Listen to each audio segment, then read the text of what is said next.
Alright guys, BLM here, back, another live stream after episode 5 of Survivor 46, which was okay. I mean, like, probably best episode since premiere, but like that's not really saying much. But yeah, I gotta change the category. Straight up, I'm really fucking tired. I literally spent the entire fucking day at the hospital, so yeah, and I had to get up early today too for that, so I was like, fuck me, dude. But yeah, continue on Revelations, and yeah, Survivor. Code done. Yeah, I mean, again, that, like, literally in my stream title is Hunter's a poser. Like, what the fuck was that? Dude, like, that's, I mean, again, like, obviously I'm a massive super fan, whatever, but like, so fucking easy. And like, yeah, like, I mean, like, it's like, this is coming from someone that like memorizes numbers through Survivor season, so it's like, obviously, like, I'm a bit different in that light, but like, still, it's like the easiest fucking challenge in the entire world. Like, I think this is literally like the only Survivor challenge I would actually like guarantee like win. But anyway, yeah, yeah, everything is fine in terms of the family stuff. Though it took fucking forever. Where like I was assuming everything was gonna be done by like 4 p.m. I left the hospital at 7. So like that pretty much took up my entire day. But outside of that, everything's fine. So, okay, cool. But yeah, like, really, I've not been focusing too... Like, obviously, I know what's happening on BB Can. I haven't really been, like, keeping up super intensely. Like, I knew that, okay, there was, like, setup for a potential flip, but it didn't happen. Amazing Race kind of bored me tonight. What else is there? Survivor's okay. I haven't gotten around to listening to any of the deep dives for Australian Survivor yet. I did listen to the Odd Fire podcast, which was actually like an okay one, finally. Because this season's been kind of shit on Odd Fire podcast, but this was one where like Jeff at least answered some things. That's cool. Oh yeah, All Stars 5 is happening. That is a thing. Gem in the player ranking, I don't know, to be honest, because like the thing is, everyone here is so bad outside of Randon. Like, Randon's by far number 1, which, again, if you told me that preseason, that would have blown my mind. Okay, yep, I definitely wanted to use a parachute there. But yeah, just, everyone's so bad. Like, I don't even know how to like assess this group. Like, Banu is probably one of the most like actively bad players we've ever had. Yet he, like, at least survived 2 tribals. Jess is also pretty actively bad, but I don't know if there's a but there. Actually, too far. Jess is probably, like, definitively on the bottom. But then Jelinski, like, at least seemed to have an alliance early on, even though that crumbled, like, right away. But then, like, Gem is, like, pretty much the same thing. Like, Gem and like Jelinski are essentially played the same game. I would say Gem's still better in the sense that it does seem like Maria didn't want to do it but got convinced to do it. But also she essentially got herself voted out. So I mean, it's like, it's also really bad. So I don't know. I am actually thinking, I think I might put Jelinski above Banu at this point. I still think I would have Jess below Banu, but I am thinking about putting Jelinski above Banu, which is funny, considering how there was talk about after the premiere that, like, is Jelinski the worst player of all time? They are quite bold. Why does the Sultan tolerate but, okay, why was his voice so loud? What is a poser? Is someone that pretends to be something. I don't know where Din. I haven't thought about BB Can really at all. I didn't watch the episode yet, obviously. But your eyes are open, see? I'm trying to think. Where would it actually? Did I ever change the audio? I think I did, didn't I? Why does it still feel so loud? Then it could just be me because I haven't. Yeah, I did change it. Okay, maybe I need to turn on my own thing. Believe it. Yeah, like I would probably have Donna above Dennis. I would think, but probably still above Janine. Too many to engage directly. pretty obvious this was going. Yeah, I didn't watch the episode, but I know from like the dailies that there was like talk about flipping, right? Where like for some reason the girls are now anti-Anthony, seemingly based on the drops, and like Victoria is like seemingly on board with that for some reason. You are full of surprises today. But I don't know. Like I don't know. Why does Vivek suck? What do you think? I mean, have you watched BB Can? You will have to teach me. By the way, I love like this is literally like what happened like last stream. Like the stream that I literally on the VOD put BB Can week 3. It's literally right before Vivid backdoors his own #1 ally. I love it like that's the case. Yeah, that was like astronomically bad. It's like, what are you doing? It's like, I don't get how people do this every fucking time. It's like, how does this always happen? That people just fucking take out their own closest ally under the guise of like, oh my god, I'm gonna be in the majority alliance now. When it's like, that doesn't work. That's not how that works. It's so stupid. That's even a thing that like people even consider. And people do it like every fucking season on BB Can. Okay, what was it again? It's this. Hope Vivid goes this week. That'll be glorious. I would love that. So yeah, Goose is HOH. I would not be shocked if Vivek at least goes on the block, right? Considering Vivek, or it's Vivek, right? Vivek nominated him. So, would not be shocked if he goes on a block. Outside that, like, I mean, I do... Like, I think the one saving grace for him is the fact that I feel like Anthony's definitely going to be in Goose's ear. And I think if Anthony has his way, you would think Bailey would be the target. Like, Bailey or Todd. Probably more so Bailey, right? But then again, I know Goose is, like, close to the women as well, right? And, like, I believe he tried to make a final to-do of Avery this week. So it's like, I don't know, maybe he would listen to Avery more so? I don't know. But, yeah, I do feel like Bailey feels like the person that would be targeted. You create a distraction. #1 player ranking for Survivor? I actually don't know. And this week is going to be the mid-season power ranking. Again, like, that's the plan. I should be able to get done. Like, I do have to pick up my parents from the airport, or from the hospital tomorrow. But outside of that, and work. Like, outside of, like, essentially outside the hospital stuff, the rest of the week is, like, normal for me. So, like, I should still have time to make the mid-season power ranking. So, I will... Yeah, it'll probably still come out this Saturday. But, yeah, I'm very conflicted on where to go with this. Because I feel like this episode... Yeah, this episode is really bad for Maria. Yeah, so Hunter has the most, like, consistent edit. However... It's a bit, like, too spotless?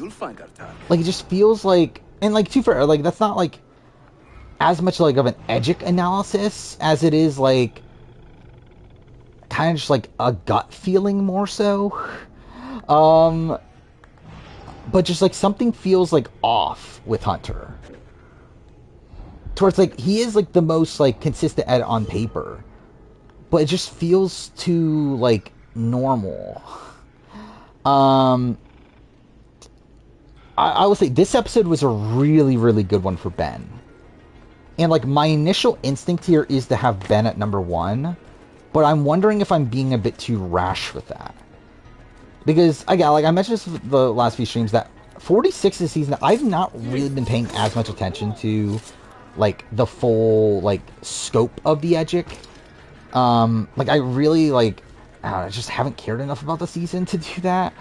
So it's like, I don't really have, like, episode 1, like, memorized and, like, know all the opening confessionals and that sort of thing. So, like, I'm a bit conflicted on, like, where to assess Ben as a whole. Because, like, straight up, I was not even looking at Ben until, like, last episode, I think it was. Or, like, maybe 2 episodes ago. Because, like, I don't feel like I looked at Ben that highly early on. But I do feel like this was a particularly good episode for Ben. Though I think the worry from it is that it kind of makes it too obvious that he would win if he got to the end. But to be fair, they did have D as well. And they kind of did have Jam Jam as well. So it's like, it's definitely not this, like, death knell. But yeah, I'm a bit conflicted on that. I'm also, again, really turning around on Kenzie.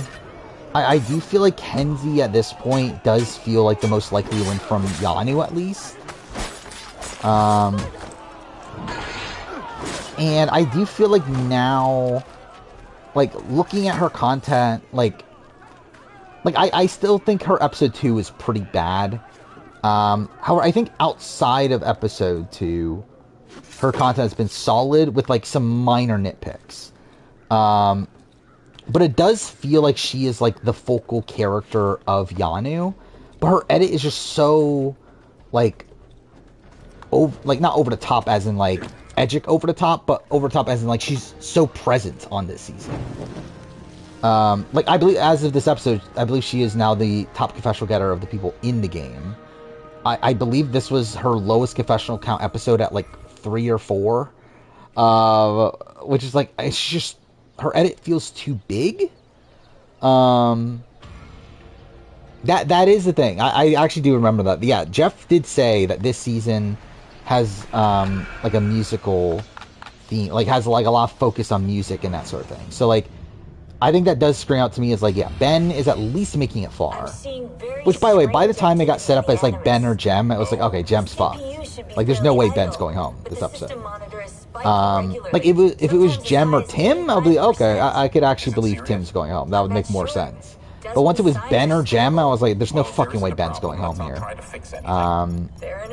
I watched the trailer for House of Villains, but there's not that much to say. I mean, it's like the... Actually, wait, was there a proper trailer? Or, like, I watched this, like, audition video thing. So they did, like, fake auditions. Is that the trailer we're talking about? Desmond. Bottom 2 players are Liz and Mariah. Those are not my bottom 2. I went with you. My bottom 2 are Soda and Tim. Where? It could work. My bottom, just for sure, is Soda. Until I found a way out. I would not be shocked if Soda's Mergatory boot. I don't know. I just... Like, I would be...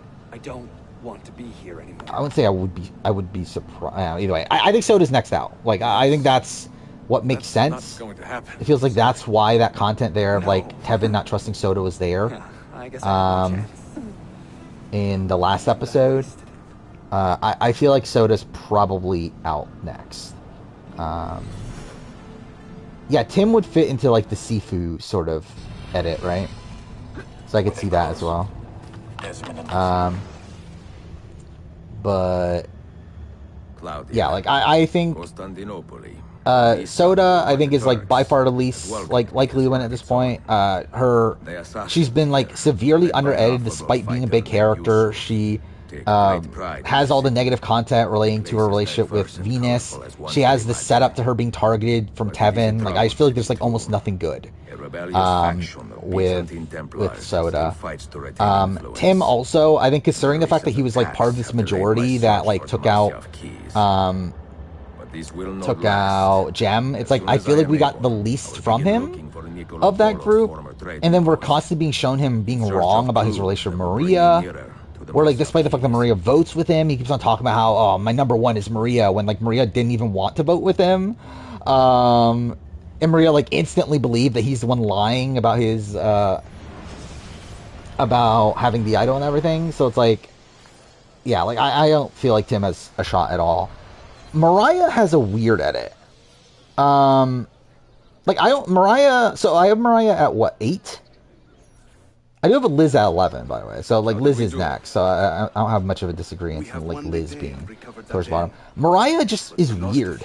Like, I don't think Mariah's winning. And, like, Mariah's also another one that I think could be, like, a Mergatory boot. I think that would kind of make sense edit-wise. But, like, why is she here? Like, why is she, like, as in, like, why is she even on the show? Like, it feels like she has, like, no real relevance to anything, yet she's still being on the show. And again, that's, like, kind of Murgatory-y to me. Like, it does feel like she's, like, the Lydia, of 42. Like, she's that role. That she's, like, constantly on the show, having, like, one confessional that has, like, no relevance to anything. That it feels like they're showing her just to show her. Yet we also had the entire segment about her jumping, which is like, why was that there? That led to nothing. It's like I understand, like, okay, they obviously didn't have much content for the episode, and they were really trying to fill up time, but it's like, that's the thing you fill up time with, is Mariah can't jump? So I think, like, that's the one thing that, that's, like, a question mark to me, is, like, why was that there? Like, I feel like if she were to win, that's kind of like the big toe moment, right? That's, like, kind of this, like, weird, quirky character trait sort of moment. But, like, realistically, I don't think she's winning. But I don't think she's, like, dead, edit-wise. Yeah, I did see Episode 7's name is Episode Several. Which makes me wonder, like, did they actually... Like, did someone actually say that? To name it that? Or... did they just go out of their way to name it that? Either way, it would be funny. Oh yeah, you're going on your big trip, Ray Ranger. Forgot about that. That's cool. Have I seen Trio for Goat? I have. Which, that, like, the goat just feels like House of Villains, right? Like, it's just House of Villains, but, like, not with villains? Like, that's essentially what the goat is. Like, I don't know. It feels like... I'm sure it'll be okay. Like, but it just feels like the same thing.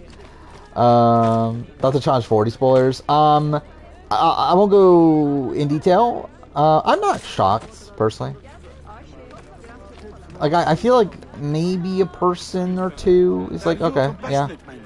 A little bit shocking, but, like, not really, though. I feel like most of the people there... Like, I would have guessed a decent amount of them. Anyway. Yeah, Venus, I think, is pretty dead for me at this point. I think Venus is, like, really dropped off. I thought she had a great edit up until the Randon medevac, but then she was, like, not in last episode, which was, like, not Death Knell. Because, like, you could look at that as, like, a cooldown episode. But I think with this episode, it's, like, there's just not much to her edit at this point, outside of she hates her tribe. Now, I could see her being a foil for her tribe moving forward. I could see her being the one to, like, mess up, like, to cause, like, a lot of Namis to go home. But I don't see her winning at this point. I don't feel like we've really given much of a reason for her, like, to go on to win, necessarily. I think Tiffany might be the first of the Giannis to go. I think Q will be. Like, I think Q... Like, yeah, I still think it'll be Q. I don't think Q's long for the game. I don't know if he'll be, like, the next boot or anything, but I don't think he'll... I could see him being, like, first juror. I think that's a position I could see him being. But, like, Q is just there at this point. I don't feel like Q has much substance to his edit at this point. Where, like, it felt like a lot of his edit was based around his relation with Banu. And now that Banu's gone, it just feels like he's just there. And yeah, he is, like, making this, like, alliance, but I feel like we're not meant to be rooting for that alliance, and the alliance feels very flimsy to begin with, right? It's like because like we're having this, like, oh, we're bringing in our number ones, and then, like, Tim is bringing in Maria, who again has, like, constantly talked about her not trusting Tim. Like, this is not an alliance that's going to actually work. Like, this alliance is set up to fail. Like, this is not a lasting alliance. Which is also, like, I think maybe, like, a hindrance towards Hunter's edit as well. The fact that he is putting so much credence into this alliance. Like, that's literally his last confessional of the episode, is talking about how, oh, the good thing that, I got this connection with this alliance, which is like, this is not an alliance that's going to happen. So, I think that's something to talk about when I do my video. Which, like, straight up, I mean, this is essentially me practicing for my mid-season power ranking at this point. I feel like I'm essentially just, like, trying to remember all the points that I want to say when I do that video.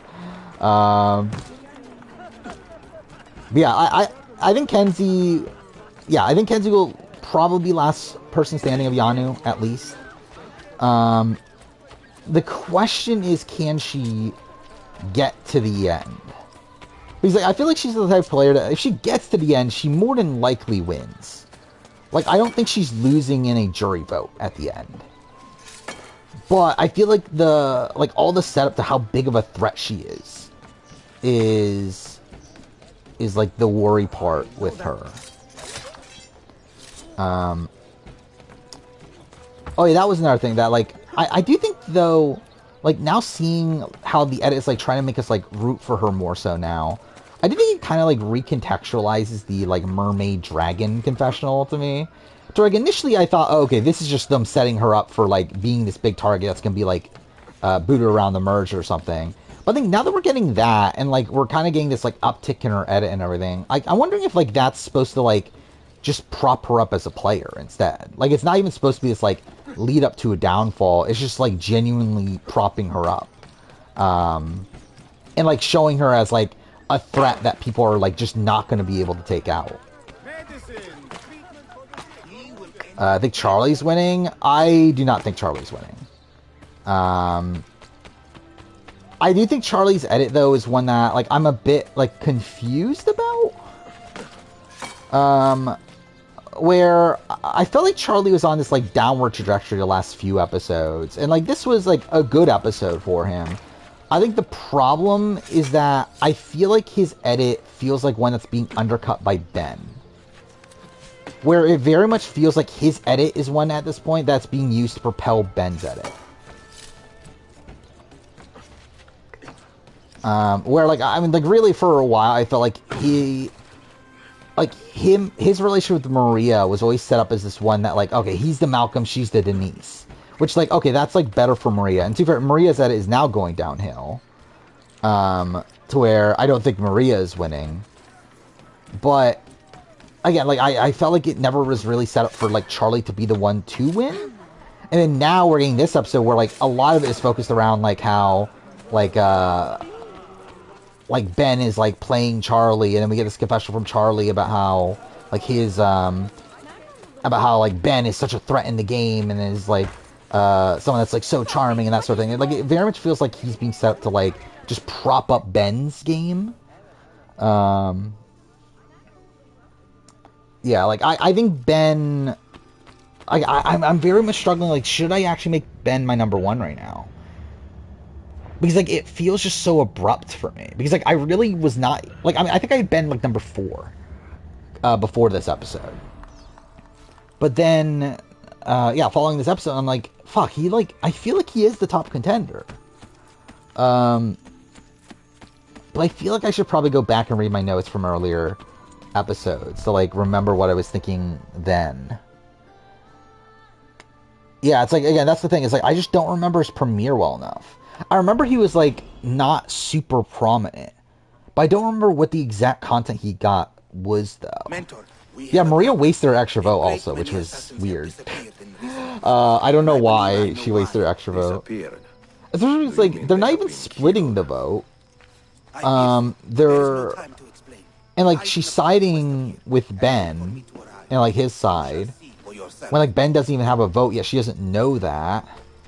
But, like, I mean, even if he had a vote, like, none of this actually makes... Yeah, it still doesn't make sense. Like,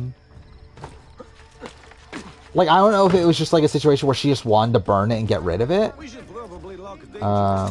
Is Ben Cody? I can see that. I think the difference, edit-wise at least, is that Cody had a much bigger early edit than Ben had. But I think, like, player-wise, I can kind of see it. I do feel like Cody probably had a little bit more of a, like, killer instinct, seemingly at least. And the fact that, like, obviously, like, Cody is someone that's not going to turn against his closest ally. But I feel like he's willing to turn against everybody else. Where Ben, I don't know if we're really seeing even that. Where Ben just seems to be there as, like, this kind of chill guy that people like. Where, like, it's funny that, like, we get this concept from the women talking about how, like, oh, he's, like, talking the Charlie a strategy and everything. But it's like, we don't actually see him say that himself. Like, I don't think that's really what he's doing. I think he legitimately just likes Charlie and wants to hang out with Charlie. Is Maria gonna be, like, a Heidi figure? I mean, like, maybe? I mean, like, I think the weird thing... I mean, well, to be fair, yeah, Maria this episode definitely did get undermined. With her talking about how, like, she doesn't want to work with the guys, because she doesn't trust them as much as the women, then she votes with the guys anyway. So, like, maybe that could be a trend moving forward. Of Maria kind of, like, just making the wrong moves for herself. Wow, that actually worked. I didn't think that would work from that far away. Get 42 editing vibes from the season. Kind of. Like, sharpen your senses. I'm trying to think. Because, like, Jem initially to me was kind of like a. I was thinking of, like, potentially like an Erica, and that being her editing style. But now that she's gone, now I think you can, like, kind of correlate that more to, like, a Swathi, or like a Lindsay Carmine, I guess, someone to that nature. It is actually insane to me though that Charlie and Maria did side with the guys. I really did not think that was going to happen until this episode. But I will say also really funny that, like, the way that Jem's season plays out, because she essentially gets herself voted out. Because, like, by her doing the fake advantage thing, like fake beware advantage, she essentially puts this target onto Tim, making people think that Tim is the person with the advantage, essentially giving him implicit immunity, because people are now worried of targeting Tim because he has the advantage, which means they have to target Ben, which by targeting Ben, that makes it so that Charlie doesn't want to target, or doesn't want to side with them because they're targeting Ben, who he's closer to, which essentially gets herself voted out, which I think is funny, the way that she, like, her playing as hard as she does, like, ends up being her downfall. Which, I think, is her storyline. I think, like, going back to her, like, winning confessional, like, the thing that we thought was, like, a winner confessional in the first episode, it's like, no, it's not winning confessional. It's literally just outlining her downfall in the game. It's like she's on this tribe of people that are super, like, chill and laid back, and she's, like, the only person playing in this really aggressive way, which, again, you would think that, okay, like, at first it would be like, okay, she is, like, the only person playing this way, that's why she's gonna win. But no, it's like, she's the only person playing this way, and that's why she's gonna blow up her own game. Are you injured? My pride is wounded. And now I'm not sure anybody really believed Tim had the idol. I disagree. I think 100%. At least Maria He did. has obvious skill and a score to settle. Because we have so many points where Maria is openly saying, I think Tim has the idol. I fear none of us will be I don't safe in this think city. I don't think Until Ben you are properly probably trained, thought I will not Tim let had the you go idol. head-to-head with a killer I don't know as about deadly as Charlie, this man. but I 100% Focus think on Maria further honing did. your skills first. And potentially Mariah.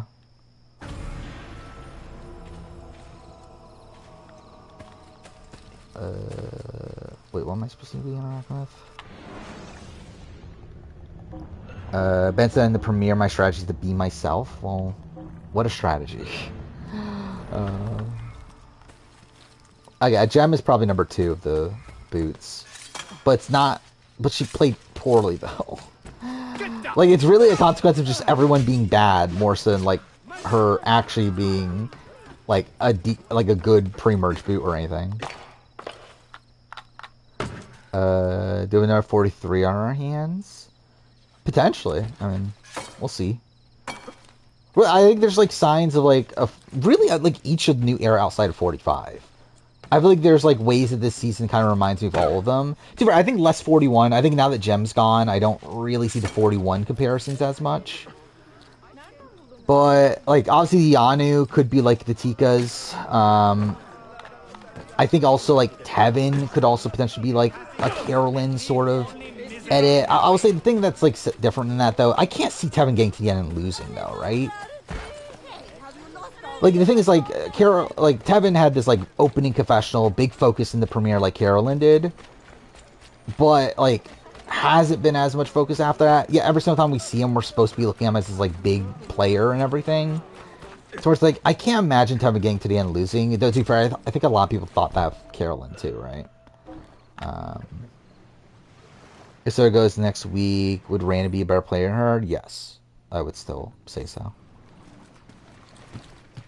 Because it does seem like Randon, according to Randon in post-game press, seemed to be the one leading the charge against Soda, and seemed to be the person that got Tevin to want to go against Soda. And like he was also like really, really safe coming to the first trial if they were to go to one. So yeah, if Soda goes, I feel like Soda would be below Brandon. By the way, also on next time on, I'm pretty sure they spoil a good chunk of people that are going to be vulnerable for the next episode. Like I'm pretty sure there's 4 people I can say, well, I don't know 4, maybe 3 at least, that I can say are going to be vulnerable. Like 2 for sure. I think 2 like locked in are vulnerable. Based on like the one scene. But then based on what they're talking about, I feel like also that kind of confirms the other 2. I don't know what the merch buff is. Let's see. What colors did we have? We had the orange, purple, green, right? I don't know. Is merch just gonna be like black? Like that would be. Oh, it's red. Didn't we have that color configuration recently? Let's see. What was merge on 44? Oh wait, I opened the wrong spreadsheet. God damn it. Where is it? There we go. It was red. They're really just doing 44? Well, that's boring. Oh, it was red on black. Is that what it was? Okay. But still. Yeah, they couldn't do something a little bit more interesting. I think that's what they're doing a lot more of nowadays, though, isn't it? Is that they're, like, doing, like, one color, like, with... Like, they're doing, like, black with, like, another color, essentially. They're, like, kind of trying to get away with, like, using the same colors every time, but, like, just adding, like, another color to it or whatever. Lizwin? I don't think we're getting a Lizwin. I'm, like, to be fair, like, I mean... Let's see. No, I just don't see a Liz win. I can see Liz losing finalists. I don't know if I see Liz winning. Because I feel like the difference between her and Gabler is that we didn't get content about Gabler being too rich to where we wouldn't want him to win the game. Like, that was never really a thing talked about Gabler. Where, like, with Liz, we explicitly have them saying that she's bragging about her being rich and why is she here. Like, I feel like that's different. Gabler wasn't rich. Gabler is rich. Gabler is definitely rich. I mean, like, again, did we, like, hear it on the show? No, but the Gabler's 1,000,000,000% rich. Yeah, I mean, like, I would not be shocked. Gabler is definitely, like... actually, let's look this up right now. How much does a heart valve specialist make?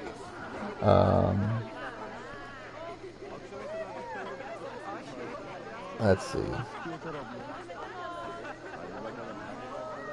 Actually, this is lower than I thought. Okay, maybe this isn't as much as I thought, but I'm seeing 84,000. But then I'm seeing another one that's 118,000. Which is probably just like it's probably just all over the place. But okay, I thought it was more, actually, genuinely. I did 100% think it was more. But still, like, Gabler's definitely not poor. Because if he was poor, he would not be fucking giving away his prize money to fucking charity. Any damage? Not that I can see. Byzantine Templars may be bad. I think 46, like, again, it's been a rough, like, episodes 2 through 4. They like to keep it intact. I thought this was a decent episode. I thought this was solid. It wasn't great. It wasn't, like, all-time great Survivor by any means. Really, I don't even know if it was better than any individual pre-merge episode. No, actually, that's not alright. I was gonna say any individual pre-merge episode from 45. I do think it's better than Brando Boot episode. I think outside that, it's not as good as the others. But yeah, it was just like fine. It was okay. Interesting vote off. But yeah, outside that it was just okay. I think the premiere is still the best episode of the season. But yeah, I think there's still potential for this season though. Like, it's had a really rough start. I think at the end of the day, this is a pretty bad pre-merge. But I'm not like completely out on the season's potential moving forward. Focus on these elements. I think Yanu, member, will win. I think there's more of a chance now than what I was thinking for a while. Especially now that, like, a lot of the people that were, like, very anti-Yanu... Wait, what am I... I have to pick that one, right? This... There we go. A lot of the people that were, like, anti-Yanu are gone now. To where it's, like... I feel like the, like, negative tint around them is kind of gone. And it's like, I also feel like... I feel like the audience is kind of projecting a bit more than what the edit was saying. Where, like, I feel like the interpretation from, like, a lot of the audience is that, oh, the Yanus are these, like, bullies, and that, like, we're supposed to be hating them. And it's like, I don't think that's the way that the edit is trying to tell you that. Like, I think, like, the edit is, like, yeah, they're showing, like, them in a bit more of a villainous way, but I don't think that we're supposed to be, like, they're wrong. Like, I think we're supposed to be thinking, yeah, Banu is, like, a bit too much. Like, I don't think the edit is on, like, Banu and Jess's side, in the story. And I think Jeff also pretty much explicitly, like, the way he's talking about this season is that he likes what, like, Tiffany and Kenzie and Q are doing. Like, I think he agrees with what they're doing to Banu. Gable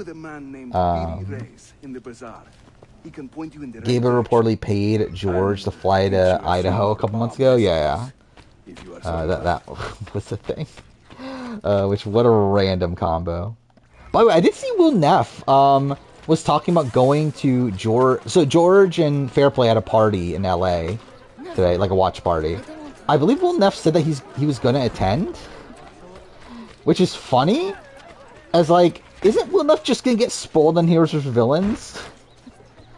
Like, there's no fucking way George is not gonna mention how he did on Heroes vs. Villains at any point during that night, right? But, like, I'm too fair. Like, Will Neff's past the good part of Heroes vs. Villains anyway, so. Oh, he's streaming now? Damn it. Ah, that's a shame. Well, that's a travesty. Because I think that would have been really funny. Okay, cool. What the fuck is that? There's the intention of stories about Jelinski, Jess, Banu being incompetent. Yeah. Laced Up Lauren's also streaming. I mean, she streams, like, almost every day. I think she streams every day, but, like, Thursday and Sunday? Or Saturday, one of the weekend days. What episode is she on right now? Oh, she's at Merchatory of 43. Is that something? So since last stream, I did finish David vs. Goliath. Yes.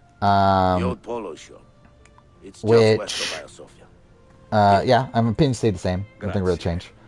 I am back to watching Edge of Extinction. I'm almost done with Edge of Extinction. Which, I have pretty conflicted thoughts on Edge of Extinction. it's just such a mixed bag. It's like there are some like really interesting vote offs on that season, but it just feels like the storytelling's just all over the place. I've also gained an appreciation for artillery. And also, it feels like it's a season that like kind of loses itself in the post-merge. I feel like the post-merge kind of becomes this like just like random series of events that are just happening. For assassins only, of course. Over it like feeling like a coherent story in any way. But and like I think it's also harmed by pacing as well, where like I think some of that is due to the that big tribal where Julia goes home, which kind of fucked with the episodes and everything. Just let me know. Because none of it matters, that's also a factor. And like, it's also weird too because like just people like appear out of nowhere on that season, where it's like Gavin is like barely on the show until like episode like what was it, the Eric boot essentially. Like he's like briefly there during the premiere. I believe he's there during like the Aubrey boot episode. And then, like, he's just, like, not there until Eric gets booted, where, like, his entire storyline up to that point is that he's Eric's #1 ally. And all of a sudden, he's just fucking voting out Eric for whatever reason. And then Julia's, like, not even on the show until, like, the Eric boot. Yeah, it's just a bit of a fuck season. Kind of shocked by boot? I wasn't shocked by the time it happened. I was definitely shocked coming into the episode, though. I did not think Jem was going home coming into it. Straight, I was shocked that Siga went to Tribal. I really, really thought it was Yanu or Nami. Like, Siga was the tribe that I was, like, the least... I thought it was the least likely to go to Tribal. So that surprised me also. But yeah, like, by the time it happened, though, again, like, I mentioned it earlier, that, like, when it came to, like, Ben or Jem, it was like, well, okay, well, then it's obviously Jem. Buongiorno, Merhaba, please come in. Ben, no proper introduction to Premiere, yeah. I think that was what I remembered of, like, being a bit, like, that's why I didn't have Ben super high early on. You sailed from Rhodes, because, let's see, where did I have Ben after the premiere? I'd been at 14 after the premiere. I am Ezio Auditore. So, like, my power ranking for Ben is 14,9,841. May I have a look around? Which is, like, I don't know. My best homes are in the back. But also, my ranking for Kenzie is 5,11,11,5,2. So that's also weird. Hunter's been the most consistent. I have 1,3,3,1,3. Then Tevin is also, like, consistent, but, like, consistently, like, around 4. Then Maria was high until the last couple episodes. Yeah, I don't know. I mean, like, I'm just not really feeling, like, super, super confident about anybody. It's like there's people that I feel like I can rule out. But out of the people that I think can win, it's like a lot of them are, like, around the same ballpark. Altrettanto. I assume the Ottoman war with Venezia would have driven most of you away. Ben has one of the worst episode 1s for a winner ever. Probably, if he were to win. I mean, like, not ever. Like, I mean, like Chris Underwood, like, wasn't even there in the premiere. Tina wasn't, but, like, intentionally. And for Chris is probably also intentionally. I do wonder, like, what were they thinking with Chris Underwood? Like, were they legitimately like, hey, his story starts on the edge? Or what? Have you found anything? All Stars 5? I mean, there's not much, like, cool. I'm surprised. I didn't think they were going to do it. But, cool.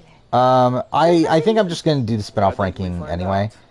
I'm going to do it after All Stars 4. I think it's like, I've been delaying it too much. It's like, I can't fucking, like, keep on delaying it after every announced spin-off season. Because, like, more than likely I'll wait for All Stars 5 and then they announce All Stars 6.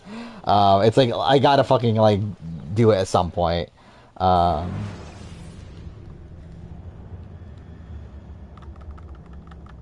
that's what I'm saying. Like, I don't feel like anyone has, like, that great of an edit. And again, like, on paper, like, Hunter has, like, the most consistent edit. But it's just, like, it feels too, like, spotless. Like, it just doesn't feel right. Especially, like, it doesn't feel right for New Era. Like, if this was, like, Survivor 32, if this is co-wrong, I'd be like, okay, Hunter's winning. Like, it's obvious. But it's like, it just feels, like, very, like, abnormal. This is a big city. Based on how, like, winners are portrayed nowadays. What I said. Hunter doesn't know numbers. Yeah, he should fucking lose for that. By the way, if Hunter wins the season, it's travesty because he doesn't know what fucking season is what at this point. He'd be the worst winner of all fucking time, even though like 99% of winners wouldn't even know how to do that challenge either. Oh, what winners can do that challenge? Adam, I feel like, right? Adam Klein.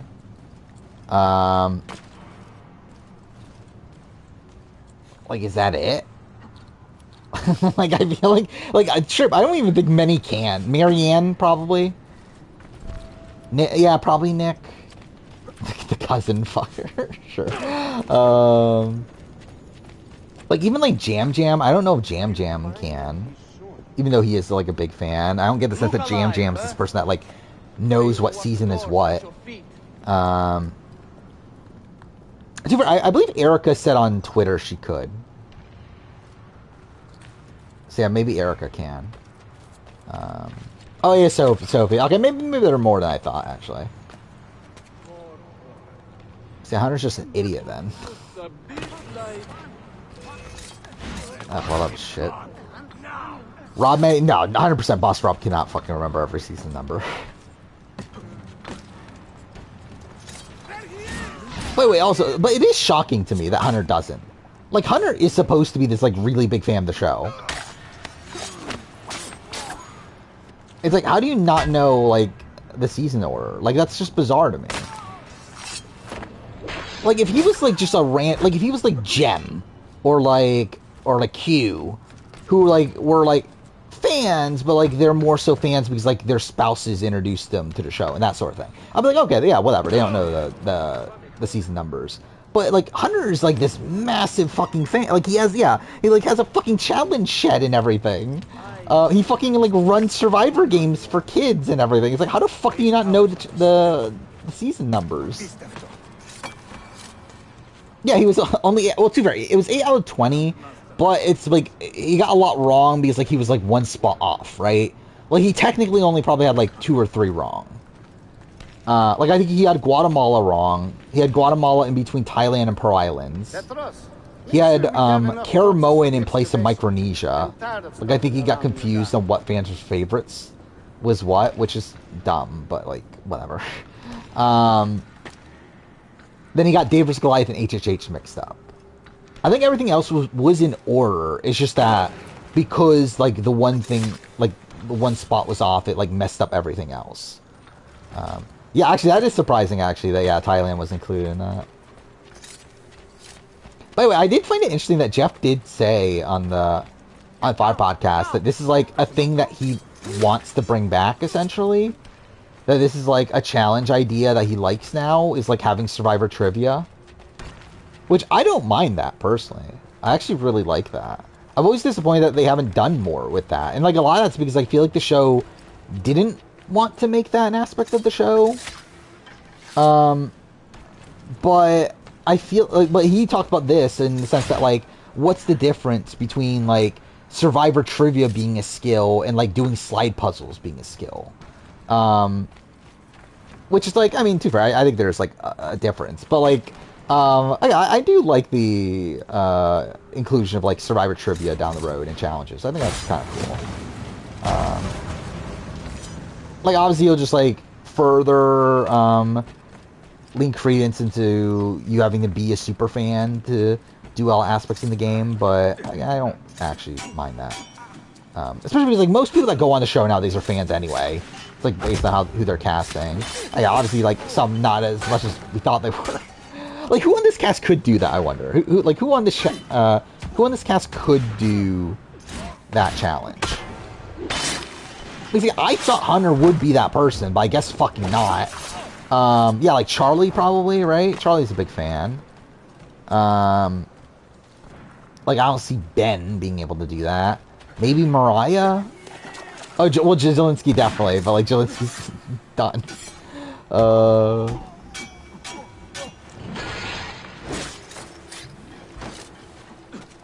Jelinski said I'll get 45 out of 45. I mean, like, I think it's insulting if you don't get 45 out of 45. Yeah, they had trivia in All-Stars and they had trivia in Micronesia. I believe those are the only 2 seasons with trivia challenge, like Survivor trivia challenges. Though, like, Palau had the Pringles thing, right? Did they do trivia for that? I don't remember. Like, I know they had, like, there was, like, Survivor trivia on Pringles that they won.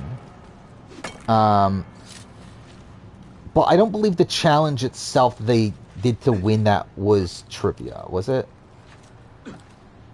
But anyway, yeah, like, All-Stars, again, it makes sense to do it in All-Stars. It's a cast of all returning players. They should know Survivor history.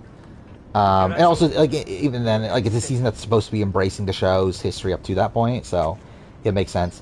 Fans' favorites also make sense, because obviously it is, like, supposed to be fans versus the people that were actually on the show, so it makes sense to do a trivia challenge like that. Though, again, it's funny that, like, Eric was the only person to know any fucking questions on that.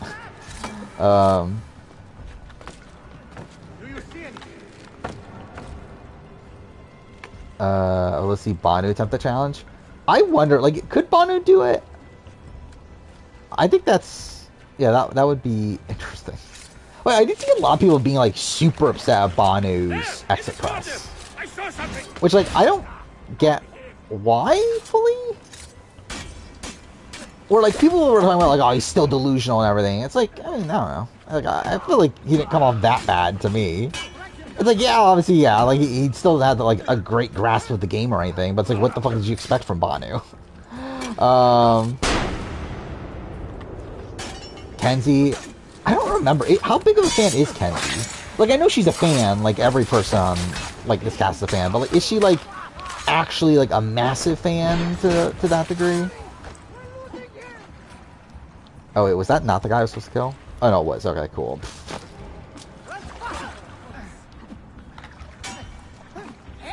People also think he made up... yeah, I did see that, which...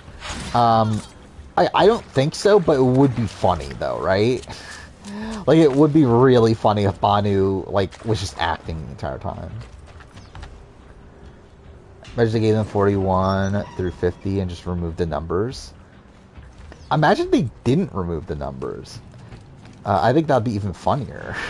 If they literally just put 41 through 45.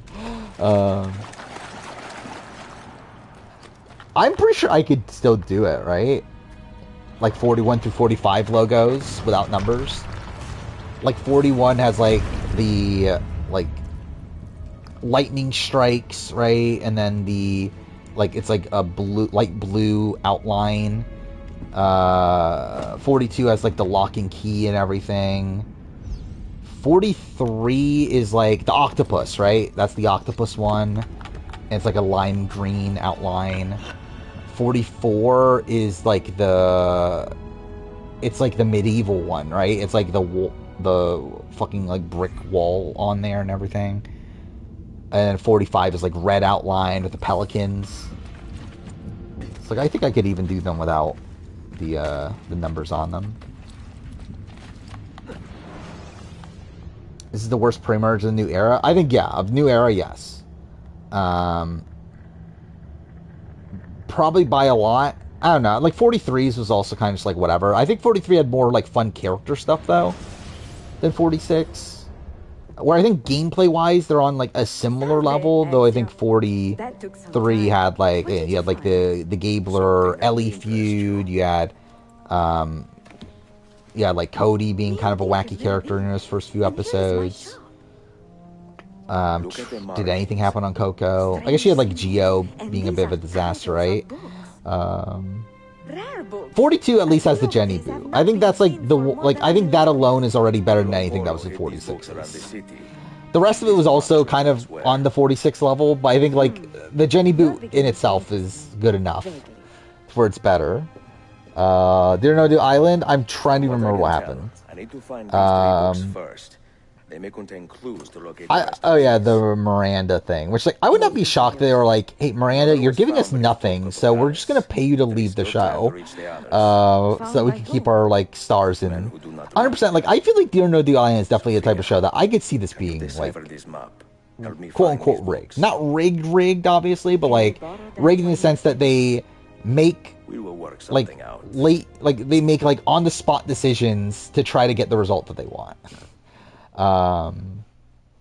Like, I think the fact that they gave Boston Rob an offer, like, when he was on Deal or No Deal, that was, like, super favorable towards him. I think felt a bit questionable when, like, no one else got an offer that good up to that point. And then now that Miranda is, like, the biggest nobody on the show, and she gets offered to, like, get paid off to leave the show, I'm like, this also feels like they're doing this to, like, save the bigger players. It is like nothing I have ever seen. I mean, the thing is, like, I don't, like, I have a front runner for Deal or No Deal Island, but it's also, it's Deal or No Deal Island, though. It's like the first season of the show, to where, like, you just don't really know. Like, obviously, we're just going by, like, typical reality TV trends, then yeah, it's like, I think probably, like, Aaron is probably winning. But it's like, I don't think we are. But, like, I don't know if we are, I think it's probably the better way to phrase it. So it's like, I don't think it's, like, as, like, locked in as it would be if it was, like, a more established show. No, I don't think Boss Rob's winning. I think Boss Rob's gonna make it far. But I don't think he's, like, winning. But you never know, though. I don't think it's, like, out of the realm possibility either, though. Like, it is funny, though. He's essentially just doing his typical shtick, though. Like, he's just playing the exact same way as he does on like, Redemption Island and everything. Those, like, kind of, like, fumbling at minor points.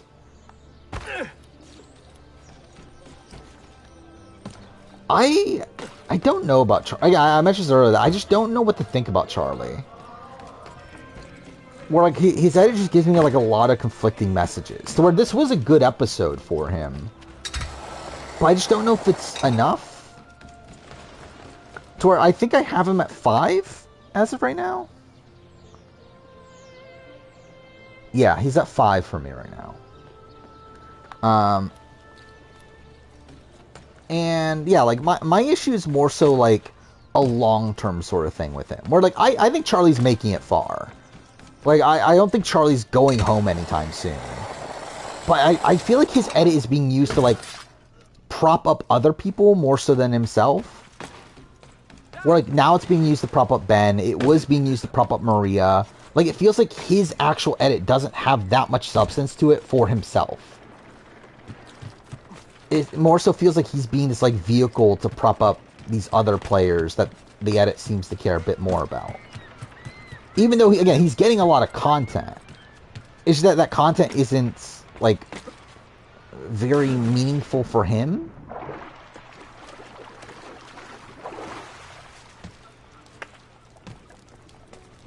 Okay, climb, please? I don't even know if he's, like, a Jesse... I think Carson would make more sense than Jesse. Of, like, that style of it. But I don't even know if he makes it that far.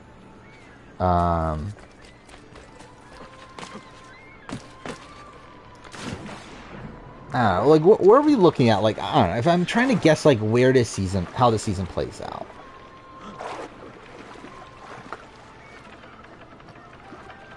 I don't know where Charlie lands, really. Like, when it comes to Yanu, it's like, I think, like, Q will probably be, like, relatively early merge boot.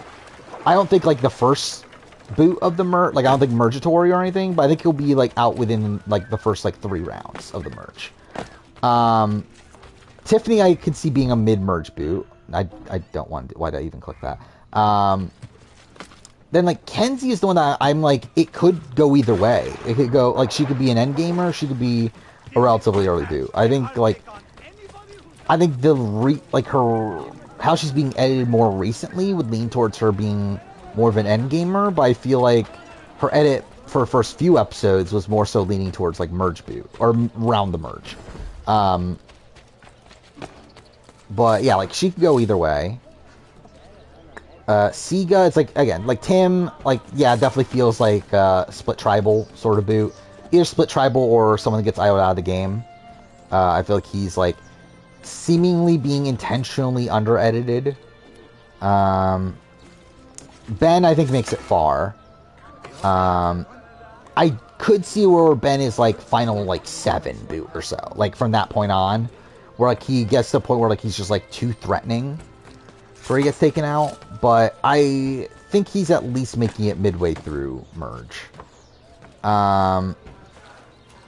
Simply because like even like, yeah, like I just think there's like so many people that seem primed up to be like early merge that it feels like Ben is at least gonna make it further than them. But yeah, who's after? Like Mariah, again, it's like all over the place. Don't really know what they're doing with her. Stream buffering there for a second. Then Maria, I think, is gonna make it far. I just feel like her like winning chances are like slipping away. To where like I would not be shocked that Maria is like kind of this prototypical of like the like really strong early at it, and then it just like I really like I could see like mentioned Heidi earlier. Now I think about it more, I could definitely see that. I could see her being, I don't know if Heidi's edit in particular, but I could definitely see her being a runner-up though, of like a person who I guess propped up early on, but then like they just slowly slip away, and the edit becomes more focused on like why they end up losing. And is that all of Siga? No, well, Charlie, but I don't know where Charlie is. These key are familiar. And then we got Nami. I have seen its kind before. Tevin's weird. He's like, I feel like if I'm going on edit, I feel like Tevin is like the Caroline spot. Like I feel like Tevin feels like, but I don't know. But again, like I don't know. It's like I think his premiere was Caroline. But then since then, it's been more so like Shan, right? So, not drafting, probably not. Yeah, probably not today. So like I could see him being like mid-merge boot. Fire making. Have we gotten much fire making stuff this season? By the way, stream buffering again. That's probably not a great sign.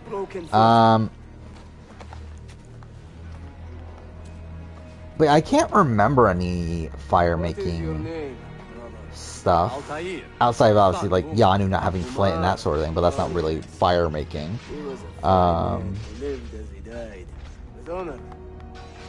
Kenzie got a fire segment about actual fire or about the flint.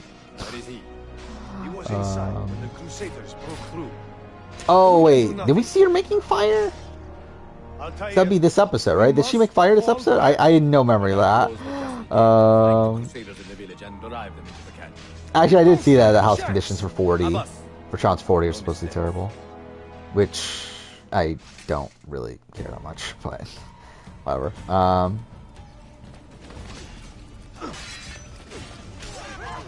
She's the person making the first fire not real segment. Yeah, I feel like it I don't feel like it got focused on.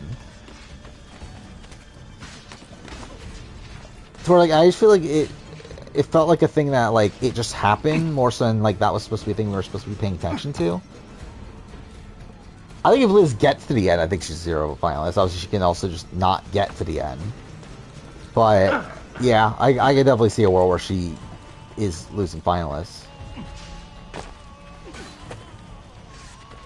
I told Manus they're putting shitting in sinks because they don't want to use outhouses. Well, yeah, I know Total Mass is like notorious for obviously terrible living conditions. It's like that and then USA, right? USA 1. Gaber's the only winner to not have a proper introduction before the Matt chat in the new era. Yeah, did he not have an opening confessional? I guess he didn't. He just had a Matt chat, didn't he? Huh. Another step, and your mentor dies. Liz is more of a mid-merge boot rather than looking. I mean, like, the thing is, I just don't know where Liz is going. Because it's like edit-wise, I feel like we're getting, like, sprinkles of, like, setup to her being losing finalists. Like, we're getting this, like, explanation of, like, why she would lose the game. Of, like, why are you here if you don't need the money, that sort of stuff. And also, like, just logically, it's like, why are you voting out Liz? When we're getting to the merge. It's like, okay, what happened to that? That looked ridiculous. Liz doesn't get to the end, and why was she? Yeah, that's what I was saying. Yeah, I just don't know why you would vote Liz out. Where she really just doesn't come off as threatening and like any like. By the way, 100%. Like I thought this episode was going to be a good one for Liz. So like we got the idol hunt, and like we got this confessional from Liz, where she's saying that, oh, I'm just telling people that I'm not or that I'm just like laying around camp or whatever. And it's like I thought that was going to be continued on with like but I actually found the idol or something. Like I thought it was gonna like have this like surprise of like Liz being the one to have the idol while like Hunter's this idiot looking for it. When it's like no, she actually is just lying around not doing anything. Just the Animus, obviously. That's obviously yeah. Just every glitch in Assassin's Creed, it's just the Animus. That's all it is. Okay, cool. Okay, perfect. That's definitely what I'm meant to do.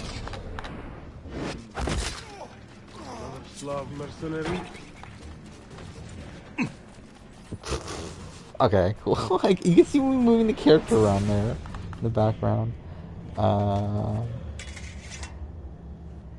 Yeah, I don't think fire making foreshadowing is like as much of a thing at this point. I think with 44 they made it like so blatant that I don't know if they're gonna do that again. Like obviously, yeah, like Jake and Katura got it like really deep into the season. So like I would not be shocked if we get that same thing of like okay, there's like a mention of it at like the final 7 episode. But I doubt there's going to be too much focus on it. By the way, do love this conversation. But I am too wise to believe such rubbish. Gamer said there is some sort of redemption house. I thought they said that there isn't. You offered him a chance to salvage his dignity. Like I thought, like people were like asking if there was a redemption house. I thought he said there wasn't. Unless this is from like today. I'm pretty sure I saw that they said that there wasn't like 2 days ago or something. From a boy to a man in so short a time.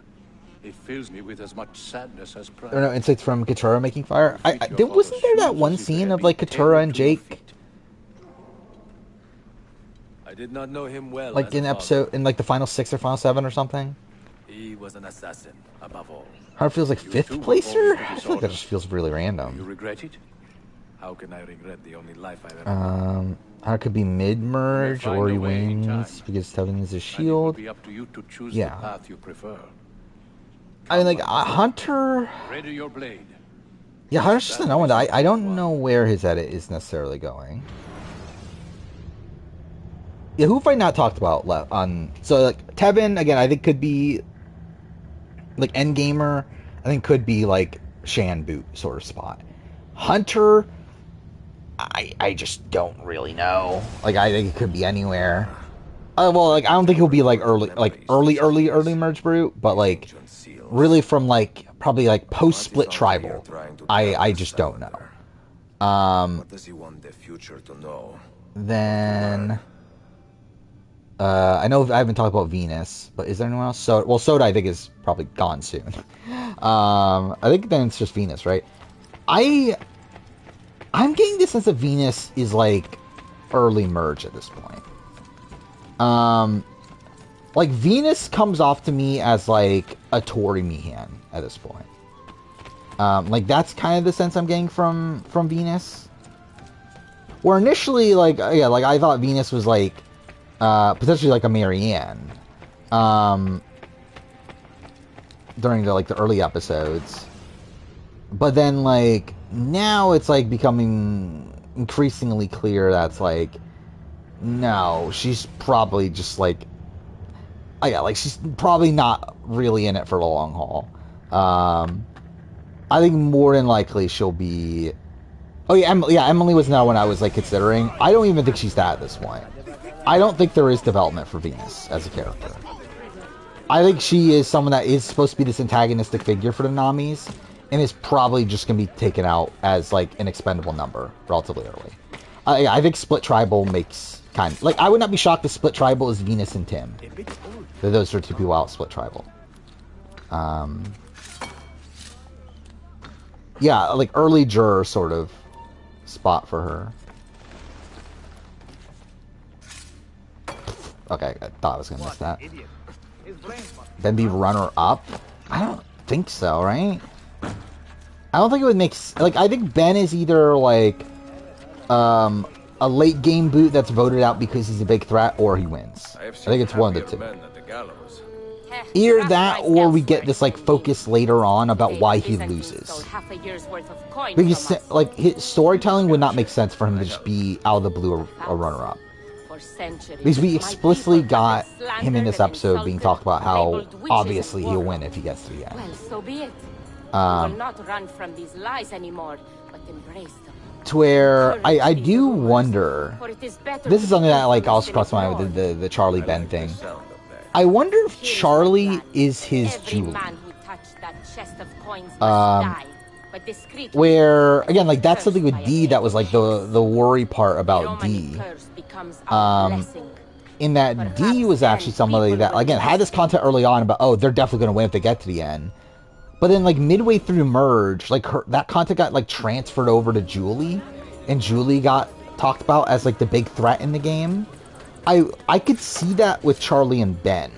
For, like, Ben right now is getting that content. Like, Ben's gonna win if he gets to the end. Which is the setup to a potential Ben win.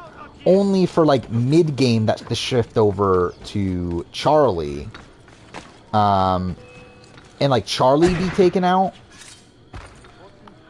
Like mid-game, and then like Ben win from that point on. Okay, why am I actually doing this? I didn't think Cassidy was winning for a lot of the season. I thought Cody was winning. I thought Cassidy was winning at the end, like when we came to the finale. But like Cody was my #1 contender for like most of that season, which obviously was also wrong.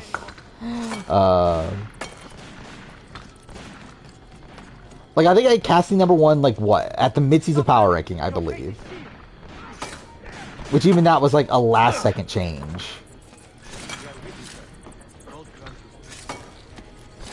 And I think I heard, like, one other point. But then, like, I know coming the finale, she was back at #1.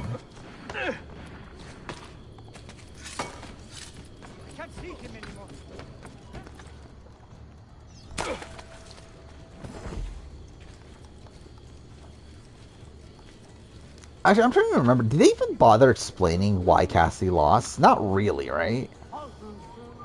Like, obviously, you know it, like, I know why from a practical standpoint, like, from a game standpoint, but I don't think the edit ever, like, explained that, though, right? Yeah, Sammy got really good at it, too. Like, yeah, Sammy was another, like, pretty top contender for me. And, like, it kind of went off the rails, like, early Merge. I feel like it was like, was it Split Tribal, or was it the episode before that?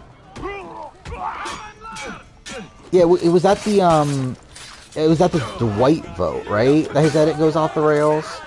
Where like, that was like a point where like he just votes with the majority and it's not even explained why, despite him like all of his allies voting the other way. Stop now! I offer you a clean death.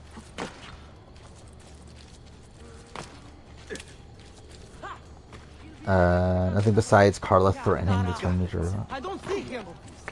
I mean, yeah, by the time of the finale, I'm more so... Well, yeah, I still think that's kind of good enough, but, like, I was kind of thinking, like, more so throughout the end game.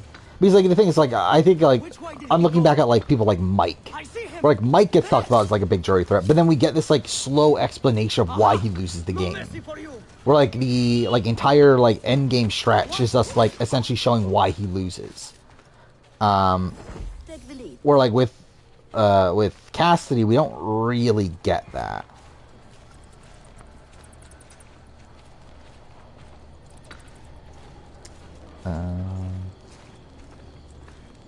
Wait, what are you talking about? Biggest party? But Tiffany still has the most inexplicably edited in the era. I mean, like, her edit is just feels like it's there because she's necessary. Or like that's like my big criticism of Tiffany is that it just feels like she's there because she has to be. It's like she's there because she is the like central player within Yanu. It doesn't feel like her edit's given much complexity beyond that. Oh wait, Tiffany 41. Okay, yeah. Yeah, like Tiffany 41. Like okay, again, I just rewatched 41, and I think rewatching it, I understand why people were hesitant to look at Tiffany, because I think her episode 2 is atrocious. Like, it's really bad. However, everyone on that season had like a really bad edit. Like, I don't think anyone on that season has a particularly good edit coming into the merge. I will say, in retrospect, I should not have been as confident as I was about Tiffany. But I don't like disagree with my me having her at number 1 at that point, though. And again, I think I've learned since then that I should just not be as confident about these sort of things. Which, like, yeah, like in like the mid-season power ranking since then, I've kind of become a lot more like not confident in this. But I still stand by Tiffany would be my number 1 if I were to redo it again. I would just like probably contextualize it a bit differently. I forgot, what was Deshaun's negative? Deshaun had no like personal content early on, right? And there was like a big negative against Deshaun. I forgot what it was. I mean, there was like set up to him being like a fire-making loser, I remember. Which obviously he wasn't, but I never had Deshaun particularly high.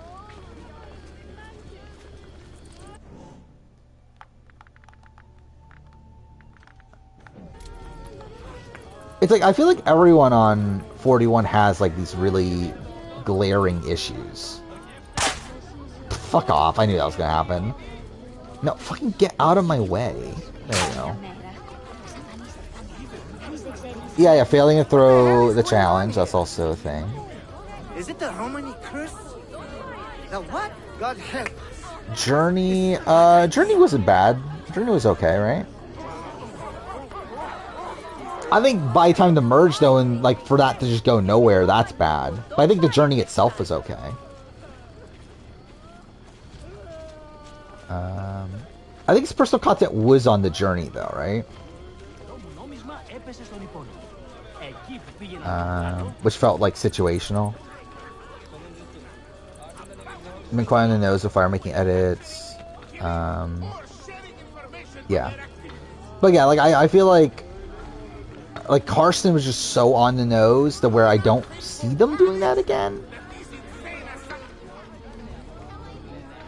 Okay, cool. I did not mean to do that. Most obvious mergatory boo of the new era? Probably Sydney, right?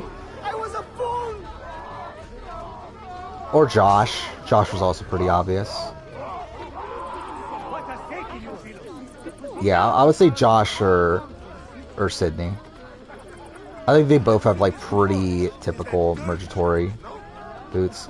Ellie is like kind of like, I think like the thing is like with both Sydney and with why did I just climb this? With Sydney and with Josh, I think both of them I was like the only thing that can happen here is that they're mergatory. Like this is the only thing that makes sense is that they're a merge boot. Where with Ellie, it was like, okay, she can be the merge boot, but I also feel like there's a chance she has like a deeper run too. It's like, yeah, I was like, okay, this is definitely a big possibility, but I feel like there were also other possibilities. Where like I feel like with Sydney and with Josh, it was like this is kind of the only possible way this season goes. Have you heard the term? J Maya was like. Did you know I feel like with J Maya, it was like, for me, it was like J Maya or Sifu. You find it offensive? So it's like, it's not one where like, I find it funny.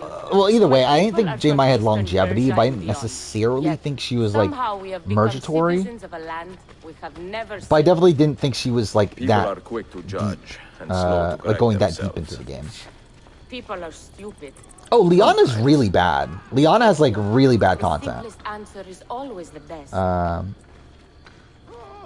Yeah, like that's a big one. The fact that she's like talking about how I'm scared that the game's gonna go like past me and everything. She gets like super emotional. Talk about like that sort of thing right when like the Beware van is right in front of her and she doesn't see it. And then Tiffany finds it right under her nose the following day. You should count it. Make sure everything is there. Oh, you have I still can't like again like I feel like with Tiffany, And you can like count she on should us have from she here have on she should have at least been the last standing of Anytime. Yasa. Like her Good edit to makes know. no fucking If I sense need, in retrospect. to borrow some money, I will ask you. Of like, why was she being shown to get like one on like every single Yasa member? When like she's literally the first one out of all those Yasa members. Like it's very strange. Like she has that moment with Liana. She like clocks Ellie's game. And talks about like coming for Ellie at some point. She's always like one ahead of Xander. By the way, again, like I don't understand how people thought Xander was winning 41. Or like I don't even think Xander's edit is that good. Like, or like actually no, Xander's edit is definitely not that good. But like I think even like in how they portray his gameplay, I don't understand how people thought he was going to win. Because like people come out of like a lot of casuals came out of 41 thinking, oh, Xander got robbed and everything. I don't understand how you think that. It's like why do you think Xander played well? Like I don't even feel like the edit's even trying to make him come off particularly well outside of like obviously the knowledge is power play. And then which episode is that? It's one of the endgame episodes. It must be the final 7 episode, right? Because it's not, I don't think it's the Danny episode. I know it's not the Shan episode. But, like he doesn't come off that well to me. It's like, I'm just like kind of confused over why people even thought he was going to win. Ricardo has major red flags to the fact that it's like, he just feels like he's only on the show when necessary. Like he didn't really have any. I felt like his edit was like kind of like overshadowed by Shan.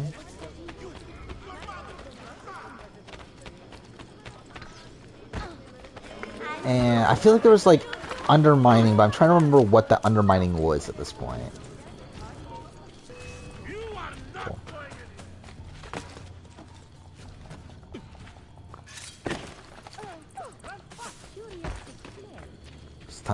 What are you talking about?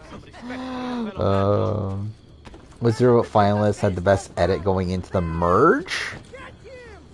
Zero vote finalists, so probably yeah, Carolyn. Actually, really, just even outside that, probably it's still Carolyn. Like even if it's just losing finalists, it's probably still Carolyn. Because like Carolyn's pre-merge 44 edit is very strong. I think post-merge just kind of goes downhill, but it is very strong pre-merge.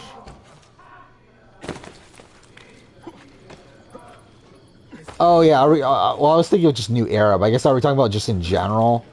Which yeah, Fishback would definitely be up there as well. Jake's wasn't that good. Like Jake's was fine, but it's not like up there with like the best edits of all time. Sherry, Sherry's was like fine, but like like I think with Sherry, it never really came off winnery though. It's like she was definitely more prominent in the pre-merge, and it showed her as like this big player. Like she was essentially like shown to be like running the favorites or no fans tribe. I love it. Like I spent a while thinking of like which one it was, and I said the wrong one anyway.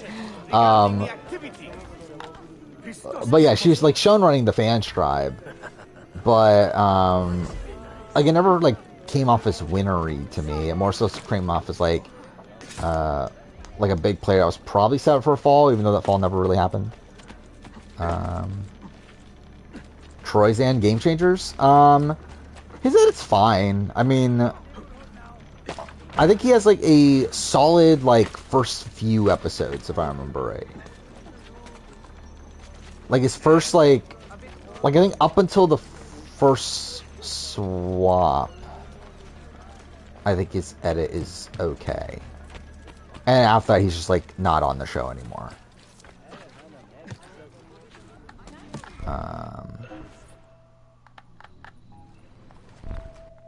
Yeah, Mick is interesting. Mick definitely is kind of up there. It is funny rewatching Samoa and like because we watched Will Neff's watch through of it like a year ago or so, and like it is really funny how like Mick actually does have a decent edit. I think if I were watching at the time, I would have probably thought Mick was winning. Ken, I don't know. Ken's like been a weird one where like I don't think I thought he was winning. Like he did have a good, like he had a good pre-merge edit, but I don't feel like it was ever like I don't think he was the person I thought was winning though. Then again, to be fair, I think I was high on Michelle early on, which is probably even a worse choice. But then that was gone by like episode 4 or so. Maybe we should stop this train. What has he been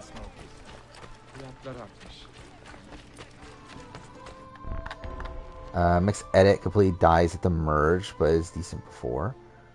Does it die at the merge?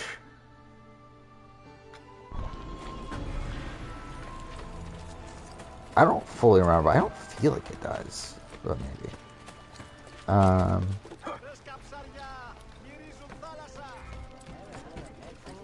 Russell Here's Villains? Russell Here's Villains is never good. In terms of winning.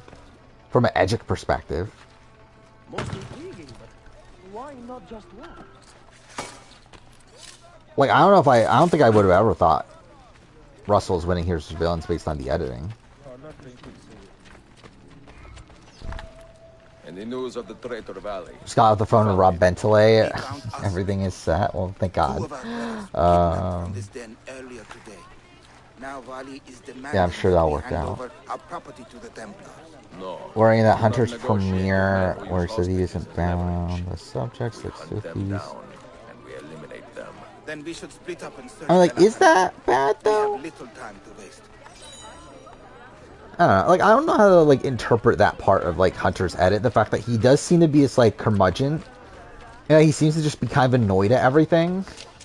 And it's like, yeah, we have like moments like that. We have his like annoyance at like Soda's singing. We have his like annoyance at Venus. It's like we're just seeing him annoyed a lot. And I don't really know how to interpret that. Of like what we're supposed to be thinking from that.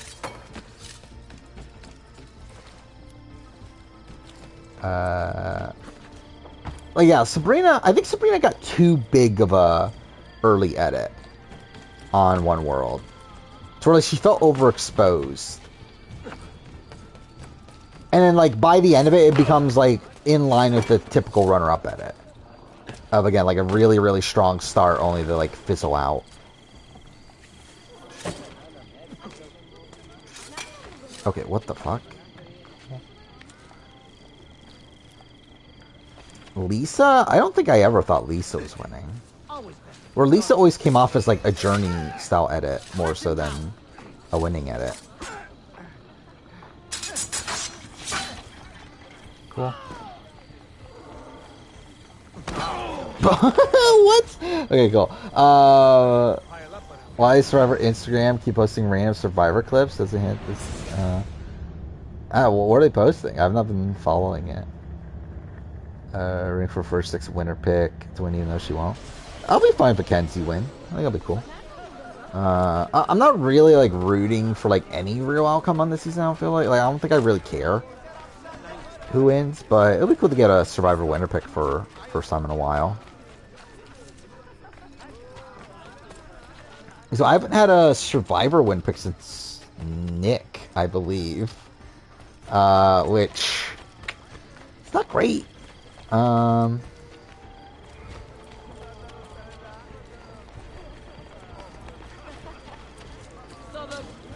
Is there a difference between Hunter's annoyance versus Venus's annoyance?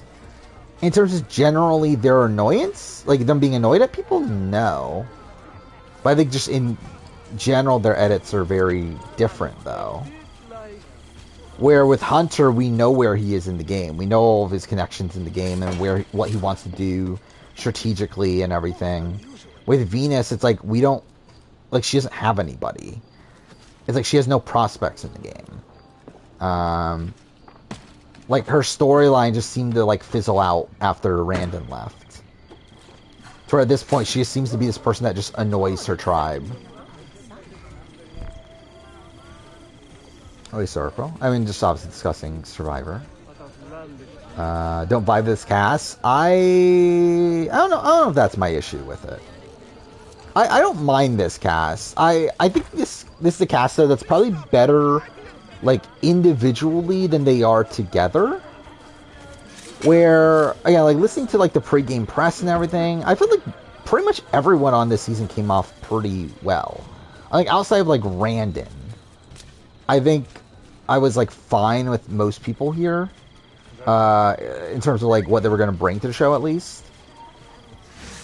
But then I feel like them together hasn't really like brought as much as what it feels like they should have. Yeah, like Siga in particular feels like a pretty big dud tribe. It's like Ben and Charlie have had their character moments. Like Maria just seems like a badass. Like outside that, I mean, like Tim is there.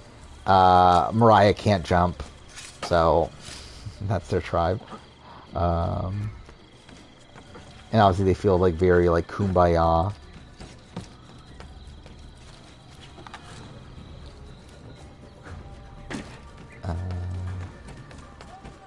Seems like I need to not base my winner picks based on gameplay, but rather who are most likely to fuck their cousin. Obviously that means Kenzie is the most likely to fuck her cousin. I guess that's just what happens.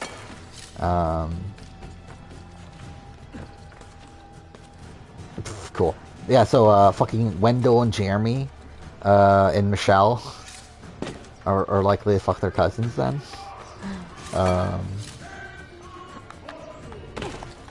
Mariah sure did attempt to jump. That is the thing that happened. She at least attempted. But yeah, I don't think there is like a Edgic frontrunner here. I think it's like there's a lot of people that can win. Again, there's people I can rule out, but there's no one that I could say is like the definitive like number one. Actually, I have not looked at this. Who is number one on like the like Edgic community? Like on their like community charts. Hunter. Okay. That's about right. These Irish shows, I have not looked at them this entire season. Hunter, Maria, Hunter, Hunter. So it does seem like Hunter is the favorite then.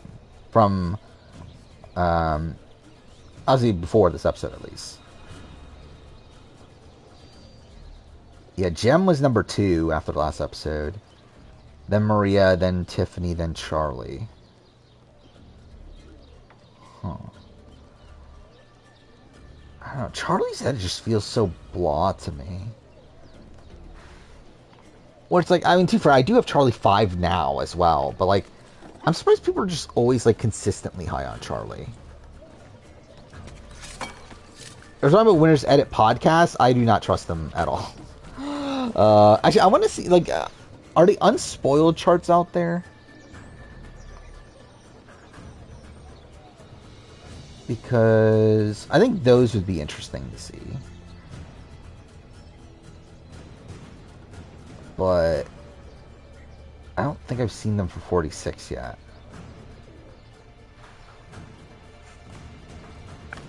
Hunter could have a Marcus-like flame out. I don't know. I don't know if it'll be exactly like that. Especially because, like, I mean, it's kind of like what would a Marcus Flameout be? It would be like what, split tribal, I guess. Thoughts on Vivek backdooring Dennis? I mean, I talked about earlier in stream, but it's also in the stream title. But yeah, Vivek's just kind of dumb. Will Jesse from 43 be on the Mr. Beast reality show? Why not? Sure. That'd be funny though if like a whole bunch of Survivor players end up on it. If we can't get BR Cabone, maybe. I wish the season had feeds. If the season had feeds, like this would be such a fun ride. But because it isn't, I just like don't care as much. But it is still like insane what's happening. 11 is Gabon? I mean, I feel like 9 is also Gabon. Really, I feel like every recent season outside of BB Can 10 is Gabon. I don't have much thoughts about the House of Villains trailers, whatever. I mean, it seems like they're just doing the same shtick again. The same thing goes to the GOAT as well. Like, that also just felt like another, like, House of Villains sort of thing. What on BB Can? The HOH, who was an underdog, backdoored his own closest ally. That's what happened. We are reality fans, of course. We compare every new season to Gabon, pretty much. Thoughts on Goose? I mean, it'll be interesting to see what he does this week. More than likely, I think he'll just follow along with whatever the people in his ear are telling him to do, which I think will be interesting to see who has the bigger influence over him. Because my initial instinct would be Anthony, but I think there's definitely a world where like the women convince him to do things too. Where like I think his target's either gonna be Bailey or Vivek, right? More than likely Anthony though, or Bailey though. Claudia, I am now in possession of one of the Masyaf keys. And better still, How Caroline get all the way to 3 in my player ranking? She should be 8? How she should be 8? Will lead me to the remaining keys. I think that's insane that you think she should be that low. It's a mystery to me. But I am thankful to have met a Venetian woman willing to help me decide. Like, I can't even argue her lower than 4. Overstate my successes. The Templars. Or maybe 5. I think I can argue her being lower than Eden. And if I am to recover it, I may need more help than the assassins can provide. She's a step above Kitty. I think she's if I can make a friend in the a Ottoman good court, chunk above Kitty. my access to the secrets of this city will improve. I think Titans vs. Rebels is very clearly number 1. I would be shocked if we get a better season. But yeah, Kitty was going to be the merge boot. She's also someone that like flipped against her own alliance for like no fucking reason. Literally flipped against her own alliance at like the worst opportune time. In a situation where her flipping her vote actually ends up causing Mark to not trust her, to where that's part of the reason why she ends up getting eventually voted out. A pleasant surprise, Ezio. We should trade stories if I'm not dead by this time. Like I feel like, Is there a chance of that? wait, Caroline is so much better than Kitty, at least game wise. Yeah, like I think Caroline, now that Prince Suleiman like I think has has pretty decent holes in her game. They do strike. It will be tonight. Yeah, I think she gets fortunate by the swap. I think she is kind of in and out with the majority through a lot of the post-merge, but to be fair, a lot of people are.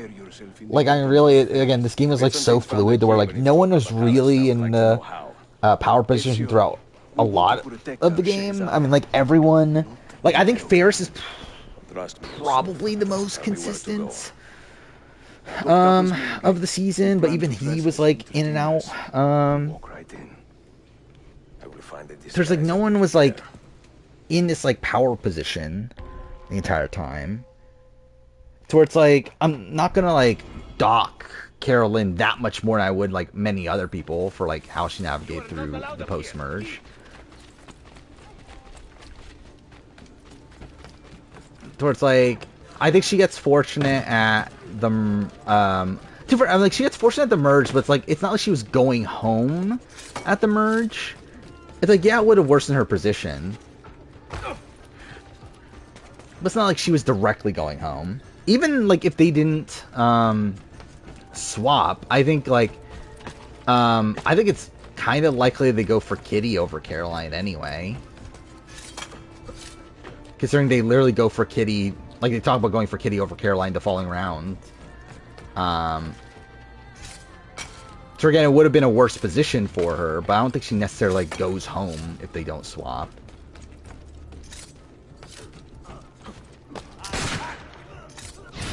I think Ferris helped a lot more by Eileen getting to a save than Caroline being helped by Kitty being saved. I don't know if I fully agree. Because I don't think Eileen getting saved ended up helping him that much. Like, I think it does theoretically. But I think when we actually look at how the season played out, I don't think it changes that much, really. I think the one... Like, I think really a thing that probably... Gosh, it didn't really come to roost either. But, because, like, I mean, when we're looking at Eileen, it's like, where are the points that Eileen staying in the game actually benefited him? I'm going to enjoy because, like, the Kelly... Because, like, the next time they go to Tribal... Okay, I didn't mean to kill him. Next time they go to Tribal is the Kelly boot. I think Kelly gets taken out there anyway, even without Eileen being in the game still. At the Winnow vote, it's like, I still feel like they would have looked at Ferris as the swing vote and still try to pull him over. I think the difference there is that Alex would probably be the third instead of Eileen. Where I think at that point they would have to put more faith into Alex. And like Ferris would have the focus on relationship with Alex. But like I don't think that Eileen being gone there really affected that, would have affected that vote that much. And then I guess that would be one less rebel number. Yeah, that would be one less rebel number. So that's probably like the big factor in general of like, but that would be more so a benefit to the rebels than like Ferris individually.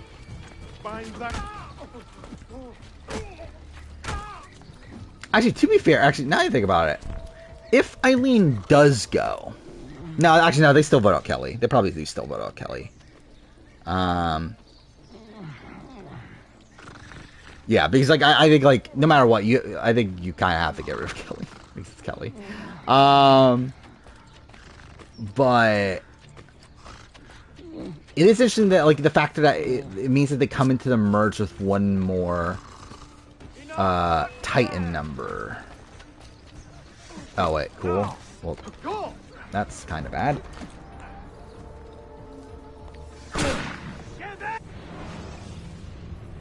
Yeah, Ferris would have had to use his idol, for sure. That would have had a bigger impact. Really, I think Ferris using his idol there has more of an impact than Eileen staying in the game. Well, like, I think Eileen staying didn't really benefit him that much. But I think him getting the save his idol definitely did.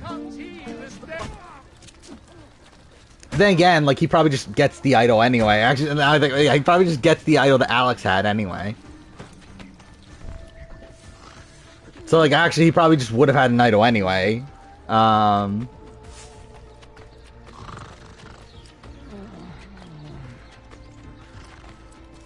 again, he definitely still does get benefited by that entire situation. And again, like, it's a situation I think on paper definitely... Fuck off! How'd I get fucking detected again?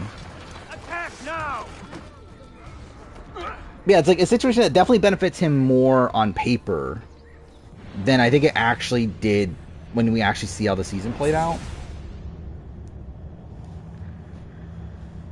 Yeah, 100%. And that's why I, like... Yeah, like, Ferris was never taking Eileen deep into the game. Like, Ferris never trusted Eileen. Like, he knew Eileen was always going to target him eventually. Like, that's why, like, he's not upset when, like, Kirby takes Eileen out. Because, like, he knew that that was going to happen. Where, like, they clearly already had that conversation. Like, literally when they leave, Ferris even mentions to her, like, Eileen being the wedge or whatever fucking phrase, like, Kirby kept on using to call Eileen. So, like, clearly they had already had this conversation about cutting Eileen at some point. Obviously, he didn't know it was going to be then. But, like, he was already planning on cutting Eileen.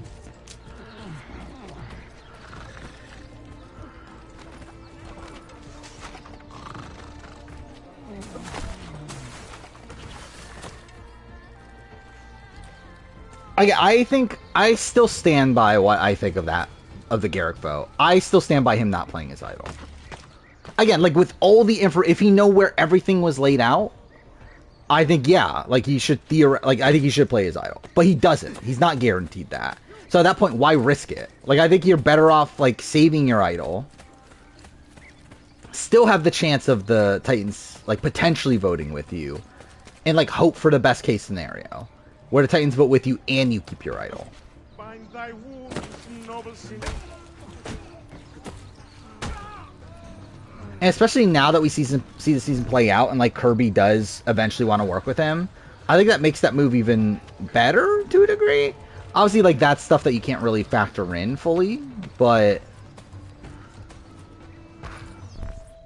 like if he was going to target Kirby during that round, I think that's even worse. I look ridiculous. To use your idol to take out Kirby. My blade is too conspicuous in this outfit.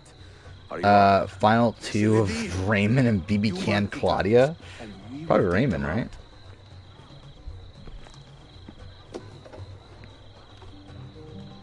Looking at it now, it's actually more helpful for him that he got to snipe Charles out than save. That's what I'm saying. Yeah, I think that's the case.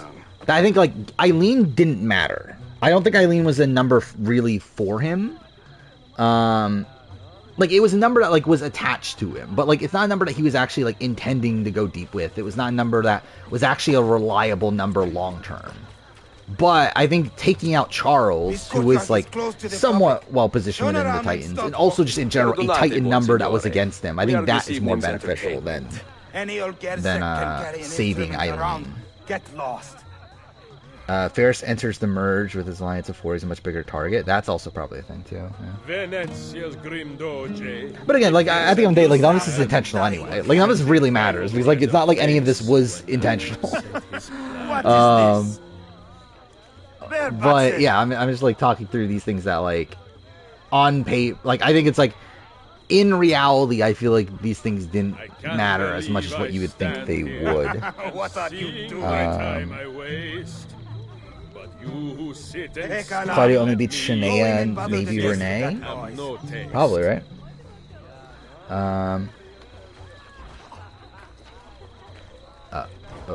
Okay, what was that? But interesting that Ferris said Tobias was supposed to be the first rebel to go, but Kirby switched to PETA. Yeah, I mean, Tobias really does suck, right?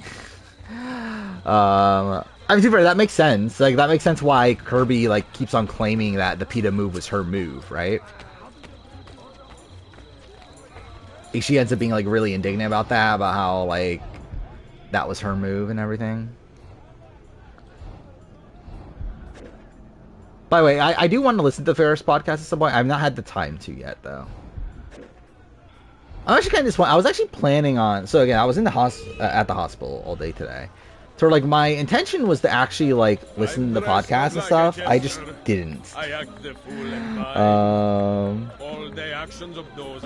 Yeah, both Kirby and Ferris were safe at the Charles Tribal. Which makes you wonder, like, would Ferris have gone for Kirby there? I don't think he would. But obviously he didn't have the opportunity to anyway. Oh, wrong way. Yeah, that was a shit place.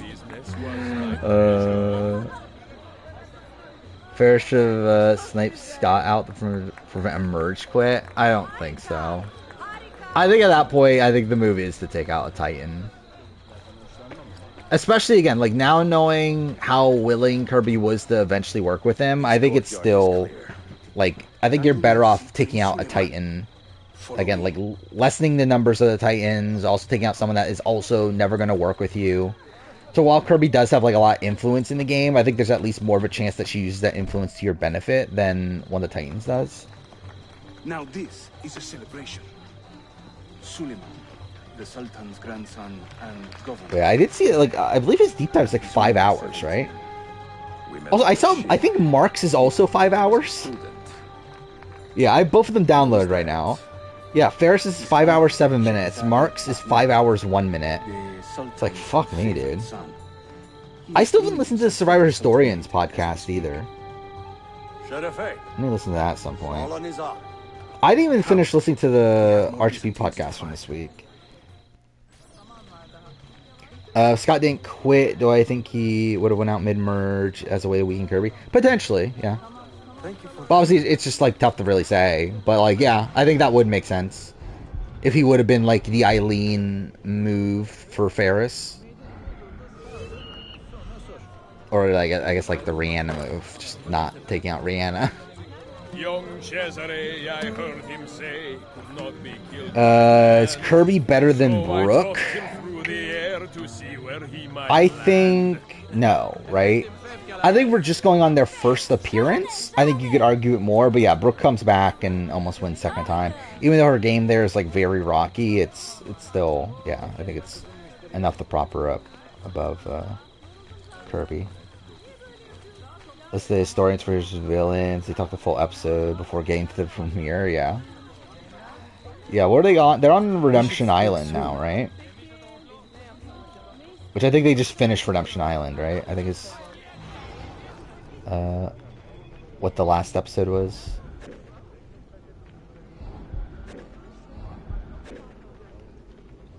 Yeah, I'm close to having to be at the point where I'm gonna rewatch Vanuatu. If that's something. I'm kind of annoyed that this ended up being the week that I had like all this like family stuff going on. Because if it wasn't for that, I could have probably gotten caught up with videos by the end this week. If not like early next week.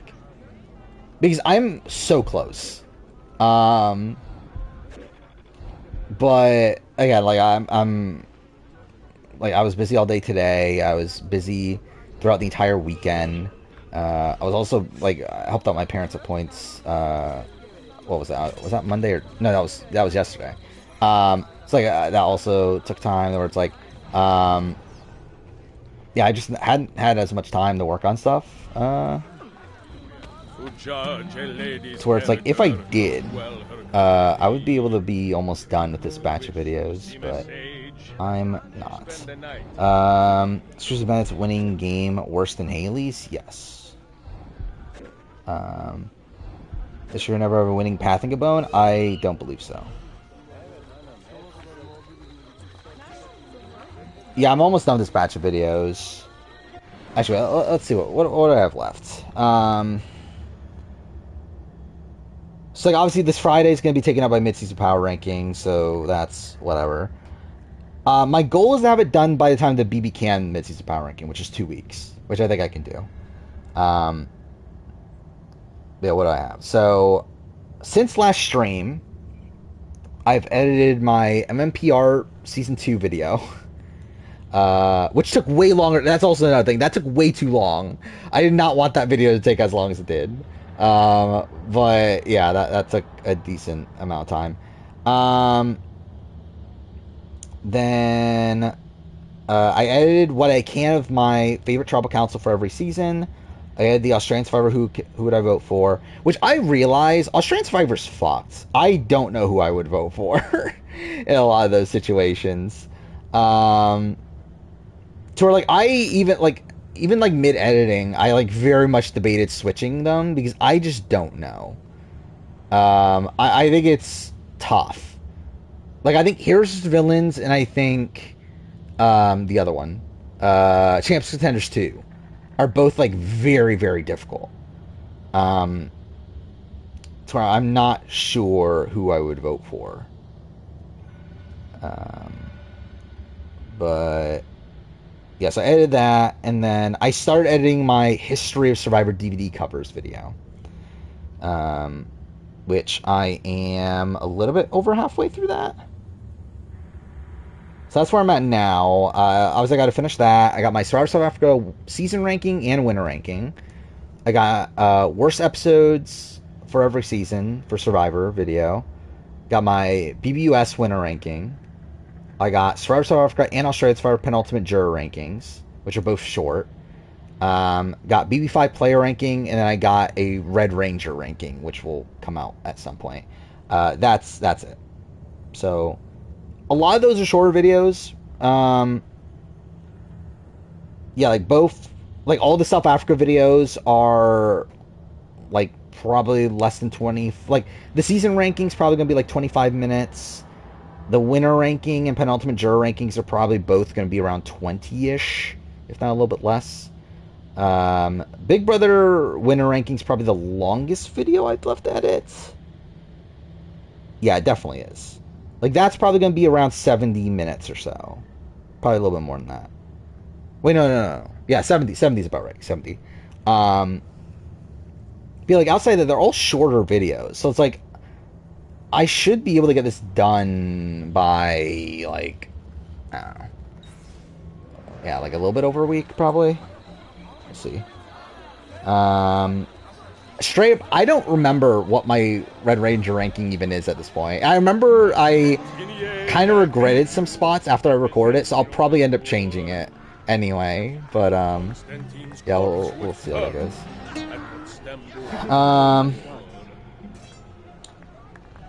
Yeah, I think like with Pia and Baden, I think the tough thing for me is that it's like, I think if we're like, and I think I mentioned this in the video, that like it reminds me a lot of Jenna versus Matthew. How did I finish that, by the way? I didn't even do the objective.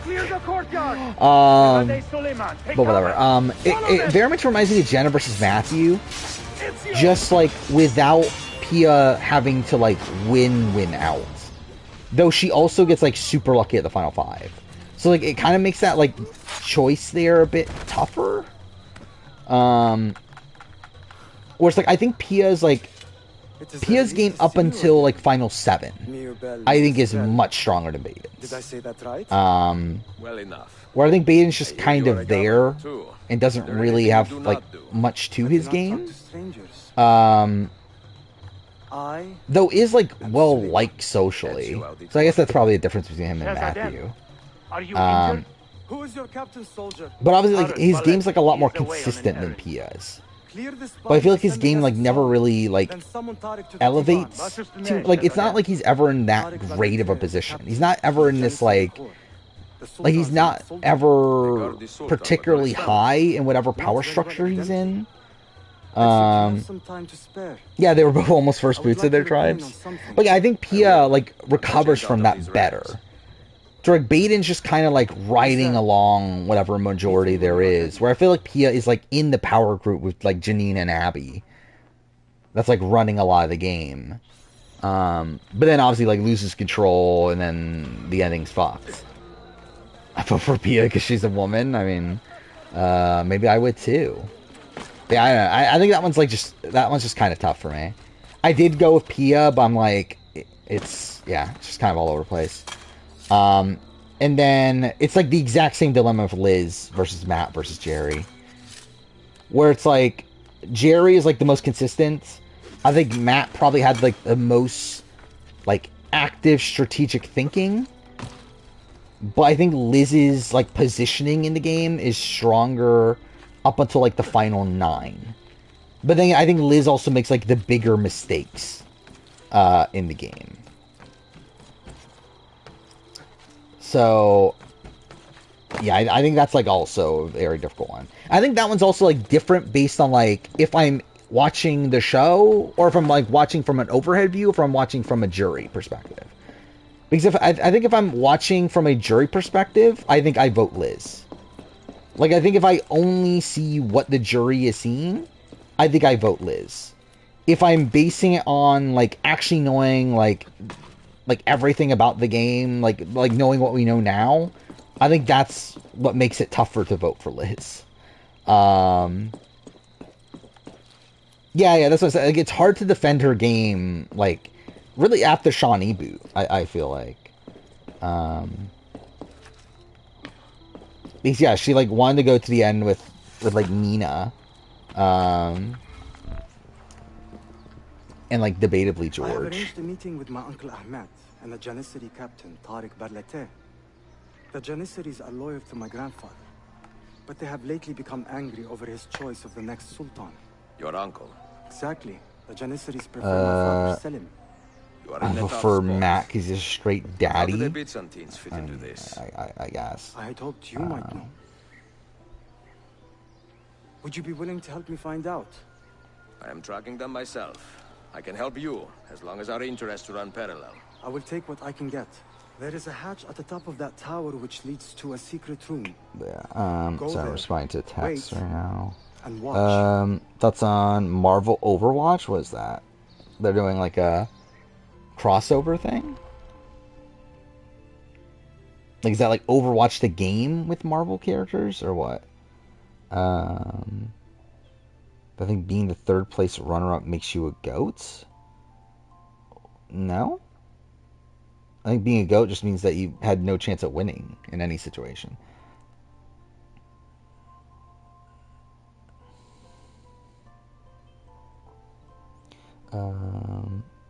Marvel Rivals. Oh, is that what Marvel Okay, that's what it is? It's like an Overwatch clone? I saw things about Marvel Rivals, but I didn't know what it actually was. Matt here's the villains are Matt BB25, BB25. It's not even close. They remind up Ben from Here's the Villains the person. I remember Ben. I just watched him get voted out not that long ago. Yeah, Ben is definitely like underwhelming, right? Where like it felt like he came into that season full of potential. But obviously that didn't work out pretty well.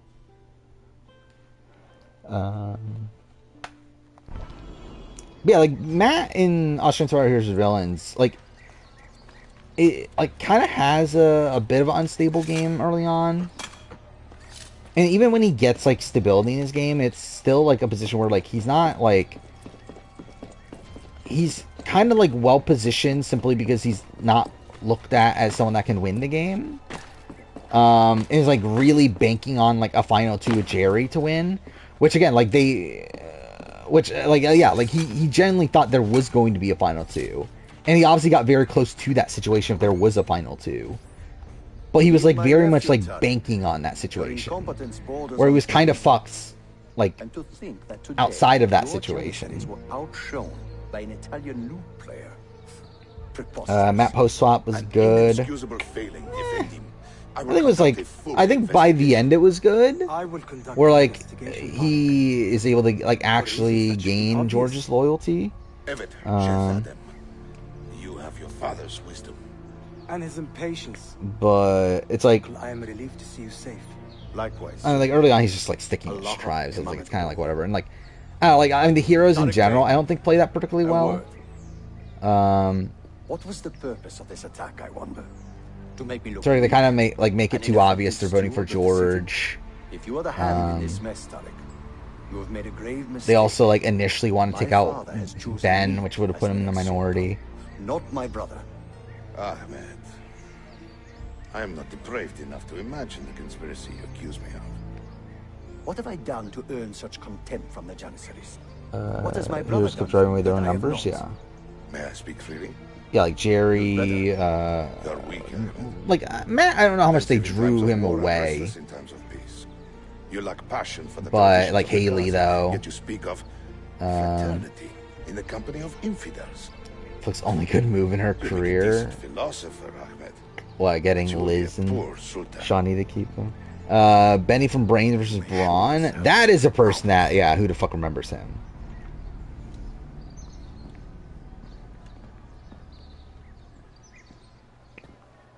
Yeah, like Ben. Also, Ben from Blood versus Water. I also feel like is pretty forgettable. Even though like he had like more of a presence on the season. But like he's also pretty like nothing. But he failed to secure this palace against the Byzantine invasion. That alone is worth our attention. Precisely. Where should we be? Might give it a try. For now, keep an I don't know if it's my sort of game. They spend much of their free time in and around the bazaar. Seems interesting. I mean, like start there when I can. Have like a Marvel, like multiplayer sort of game like that. Ben had a hot girlfriend, I guess. Shay's like, not my type, but she's fine. Janine or Abby? Which Janine are we talking about? Are we talking about Janine Champs Contenders? Which, okay. It's probably spelled differently. But yeah, well, like like I think Janine up until the time that Abby flips is better. But also she doesn't make herself like too overt of a threat, and it's like. But she also had like a lot of win equity. Or like if Abby got to the end, does Abby win? I don't think so. Or like, I think Harry beats her. I think Luke beats her. I think against Pia, it's probably close. I think she beats Baden. I think that's probably her only winning scenario by the end game. Or like I feel like Janine probably just beats almost anybody. Like maybe Harry is a debatable one. Imagine if that was the final two. That would have been great, right?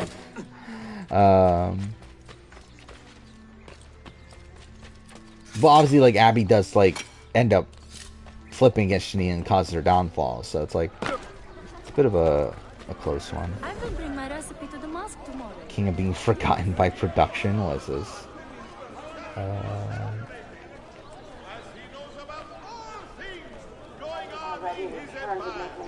Wait, is this Nate? Oh, fuck.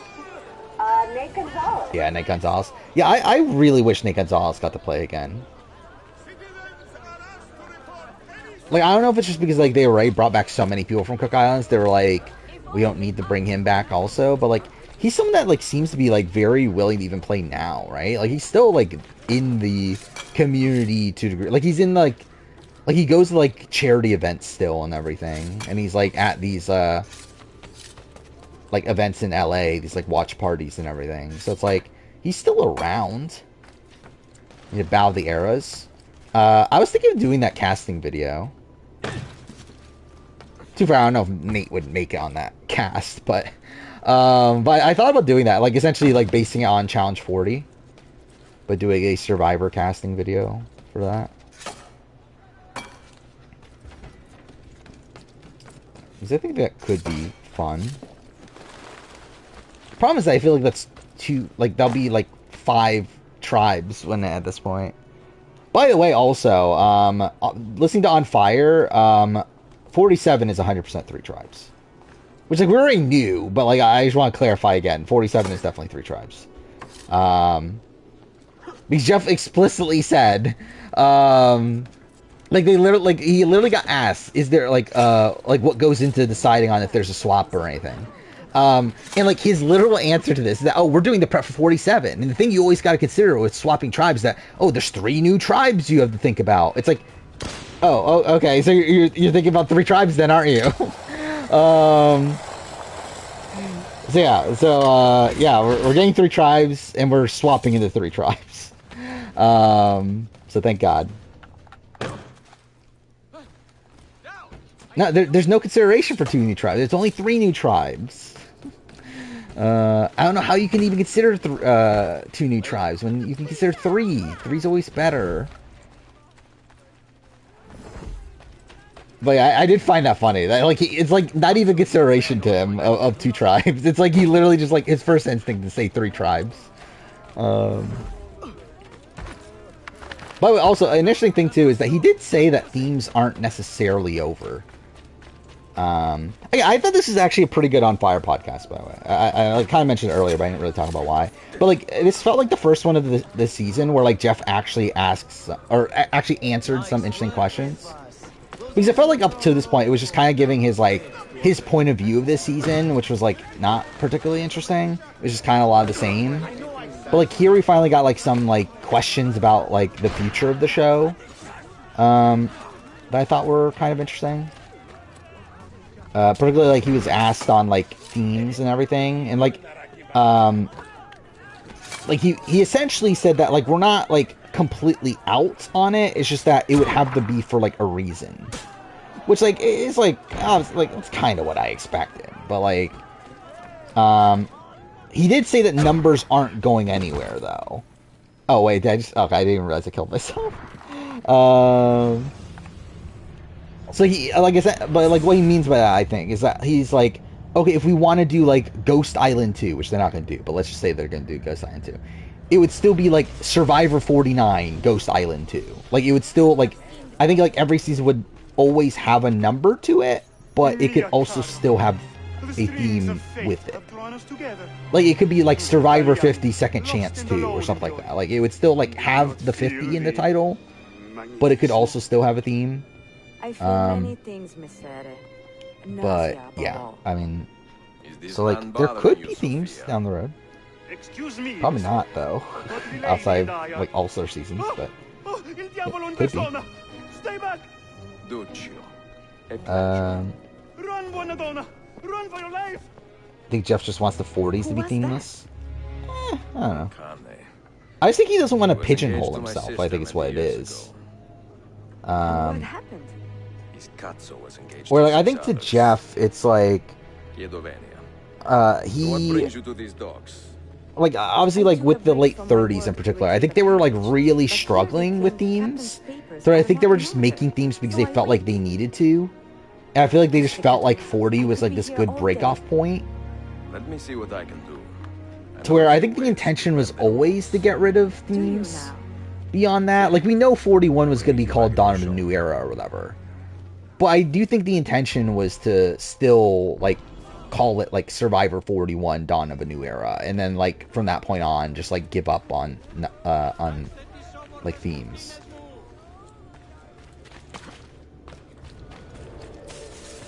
To where like he explicitly even says that he like hated like having to create like Ghost Island and Island of the Idols, where like they were just like made because they needed a new theme for the season, which I do stand by. Like I do agree with that notion, at least the fact that like I don't think themes are necessary and don't really change much. Like I don't mind a casting theme though. Like I think that's like one where I'm like, okay, it's like whatever. Like it's like Titans vs Rebels obviously just happened on Australian Survivor. Like it was dumb. It didn't mean anything. It was like pretty superfluous to anything. But I'm also like not like offended by it. It doesn't really do anything. Like HHH is like same way, where it's like it's dumb, but like it's not like this like thing that actually affects the season. But like you get to like Ghost Island and Island of the Idols, which are these like forced in themes for the sake of having themes, but they're actually these things that affect gameplay. Because they're actually these like game twists that happen. Like that's when it's bad. But I don't feel like these other themes, these like casting themes matter much. And like I don't even think it would like affect that much of how the show is made either. Because like they could just cast who they want to cast and just create a bullshit theme after the fact. And because yeah, no one calls themselves no callers. Hustlers like is at least like a thing. Like there are like I mean that is at least a phrase that's out there. No callers is not though.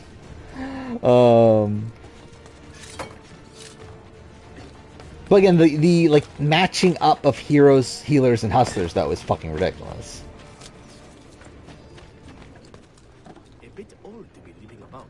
Should New Era cut back on island trips? What are we talking about island trips? Oh, cool. The dartboard Jeff used for... Oh, I got thrown in the trash by some intern? Probably. Or maybe he lost it during COVID. Do I have enough themes for a theme draft? Maybe? Oh. I mean, like, not a big draft, but, like, probably, like, I don't know. There's probably, like... Actually, how many are there? There maybe aren't as many as I think there are. Because obviously, like, a lot of them were just named after the locations for a while. There's probably, like, I don't know, like, 30, if that? I think Cambodia was... Like, Cambodia's 31, Koh Rong is 32. Because it's chronological order of, like, when they aired, right? It's not, like, of when they filmed.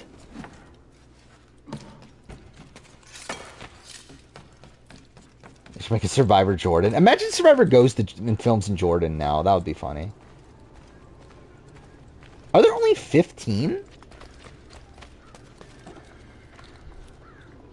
So, like, what is it? There's, like, Winners at War, Island of the Idols, Edge of Extinction, David vs. Goliath, Ghost Island, HHH. Does Game Changers count? Is that a theme? I guess that is still a theme, right? Actually, is it a theme? I don't even know if that is a theme. Because it's not like it doesn't mean anything. It's not like the... yeah, like, I don't know. I don't know if that counts. That just feels like a bullshit name added to the season more so than like a theme. But yeah, like Village Gen X, Branch of Viewers Brawn, Second Chance, Worlds Apart, Vivek worse than Ryan? Is he worse? I'm not sure if he's worse or not. Technically you need fans versus favorites on here. That's one that's missing.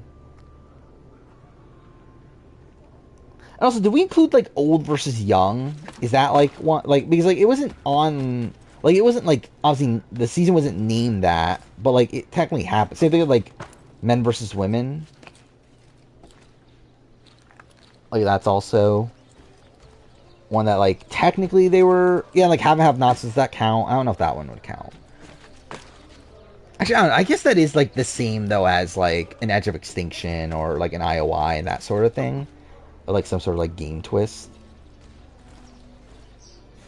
Is he the worst if he's booted next week? Probably still above Janine.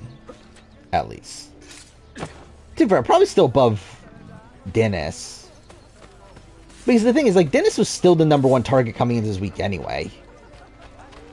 Like, it's not like Dennis, like really, Vivek winning HOH gave Dennis a chance. And he didn't even, like, save himself there. So it's like, I think Dennis is still worse than Vivek. Salute, Ezio. Any luck? I think if he gets booed this week, though, then, like, I think Donna is probably better than him. Because Donna at least came, like, somewhat close to staying. Was in a majority alliance week 1. I think there's at least, like, some better things there. Beautiful, no? I don't think about men, like the attractiveness of men. For like, I feel like it's tough for me to gauge who are the most attractive men. History has a strange way of unfolding. What do you make of He's like, I'm watching like, watching like Laced Up Lauren just like fawn over a lot of men on Survivor. I'm like, the more we learn about the world, the less we seem to know. Oh yeah, did we include that? Yeah, Panama. Yeah, what a theme that was. Here's mine fulfilled. If we are correct, this I assume Ozzy's the first book. I must admit, pick, right? My head is swimming with the prospect of seeing. By the way, I do find it funny how like just watching more of Laced Up Lauren's streams. It's like so funny how like she like loves Ozzy, but she doesn't like Joe. And she hates Malcolm also. It's very, like I just like don't understand why she likes some people but then doesn't like other people. Someone with a passion so personal and noble. Also, she did call Ozzy the best player of all time. That is also a thing Laced Up Lauren has said. Where's this coming from? Grazie, Sophia. I will return. Dan Fierce Goliath was very mean for a hot cop. Yeah, but by the way, she also hated Dan.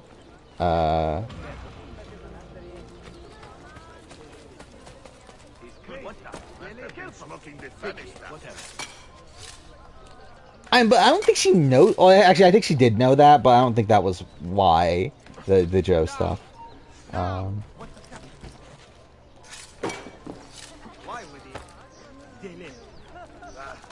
Yeah, Sean from AU. Yeah, I can see that too.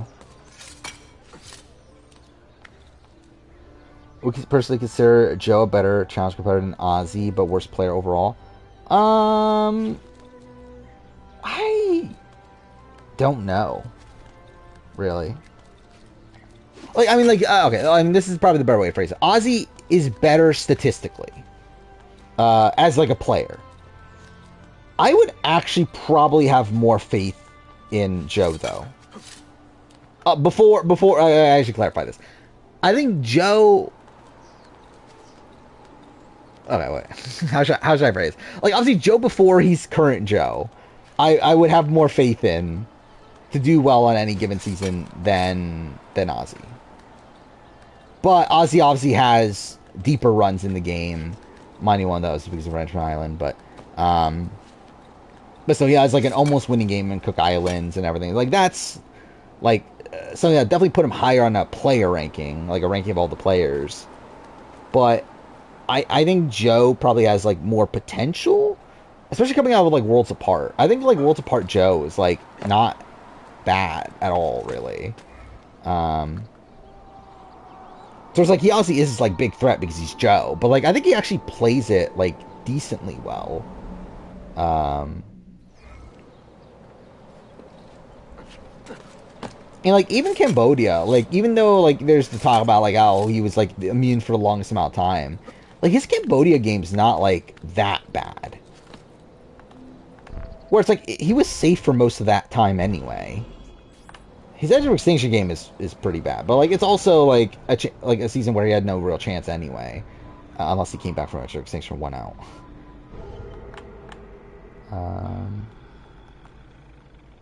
So like I don't think any of the vets or any of the newbies were giving him a chance on that season anyway. Wait, where's the? It's this way. So like Ozzy got better as he got along. I don't know if he did. I think Ozzy stayed the same. But to be fair, I think I would agree that... Well, actually, I don't know. I think Joe stayed about the same between Worlds Apart and Cambodia. I think he did get worse by the time of Edge of Extinction. Like, I don't think he had much of a chance anyway. This competitive new era... I mean, like, I think Jonathan is the best, like, tribal competitor. When it comes to individual challenges, like, it's probably, like, Ricard. Or someone like that, right? But I think when we're talking about tribal challenges, I think it's Jonathan by a lot. Like, I still think Jonathan's, like, performance in, what is that, the third immunity challenge of 42 is, like, one of the most, like, impressive, like, tribal, like, performances ever from a single person.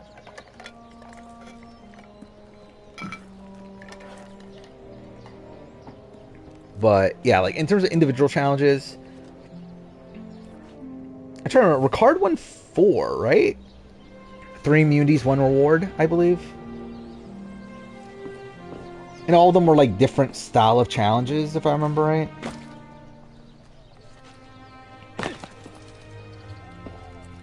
Where it's like, I feel like he's at least up there. I'm trying to think of, is there another one that beats him? But no one's like screaming out to me. Yeah, so I think I would go Ricard.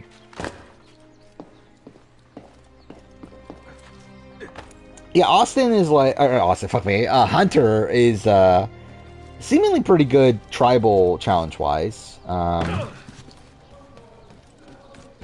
think Jonathan was probably more, like, overtly impressive. But, like, Hunter is also very, very good.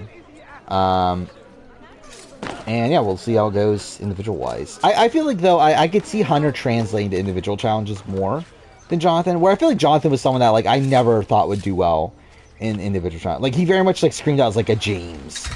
Or like James never did well in individual challenges, but was always like really, really good at tribal challenges. Like I feel like that's like Jonathan's role. Where I feel like Hunter is like very good at tribal challenges, but could also do like he's kind of like more of like the Ozzy, or potentially like the Joe, where like Jonathan is like the James. I don't remember how many Cody won. Like, that's the part that I was, like, trying to remember of Cody. I mean, yeah, that is a moment from Hunter. Yeah, Carson like won specifically on like puzzles, right? On like challenges that had puzzles at the end. Did he only win 1 immunity? I really thought Cody won more than that. But I guess to be fair, actually he couldn't have won more because I believe Owen and Cassidy both won 3, right? Which is like at that point there wouldn't even be that much more for Cody. Courtney Yates is more immunity win. Yeah, individual wins than James. Yeah.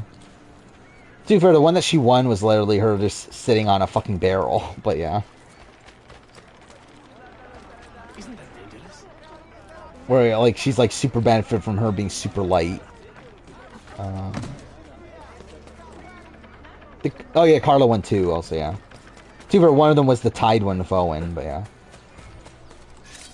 Actually, yeah, and the other one was the split tribal, wasn't it? It's like both times she didn't end up being the only person to win, right? So I think Jesse should have played Cody's idol on himself, but still go through with taking out Owen. What does taking out Owen do? No. The point is to get out. You have to get out Cody. Because the worry is that if Cody wins the next immunity challenge, then you're fucked. I think he makes the right move. Obviously, it doesn't work out for him, but I think the thing is he's fucked either way. He needs Cody out of the game. I don't think he beats Cody at the end. He needs Cody out. However, if he doesn't make the move then even if Cody doesn't have the idol, Cody can still win Final 5 immunity, and then he's fucked. Because Cody's going to win fire making.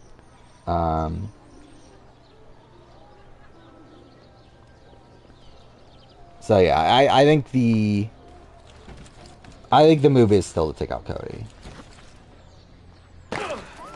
I think in like a more ideal world, there would have been like another, like in ideal world, he would have had like a Christian with him, like someone which to be fair, he is the Christian, but like a big threat that isn't good in challenges with him, or at least another one, saying Carla, to where like he wouldn't be like the #1 threat after the Cody move. But I think considering like his position in that spot, I think that is still the move to make.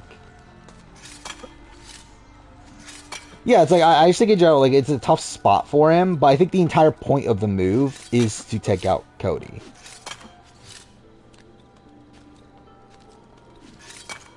Because like if you keep Cody in the game, all you're doing is burning Cody to where now Cody has no loyalty to you and can also still win out.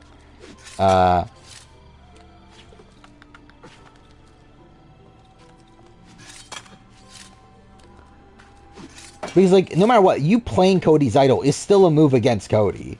It's not like you're going to be able to play Cody's idol and get away with it with like Cody just being perfectly fine with that. Of you like without telling Cody like playing his idol. Which I guess at that point does that mean that you tell Cody beforehand, try to trick Cody into thinking it's a move in his best interest, which obviously that just in general just like makes it so you have to play that all differently.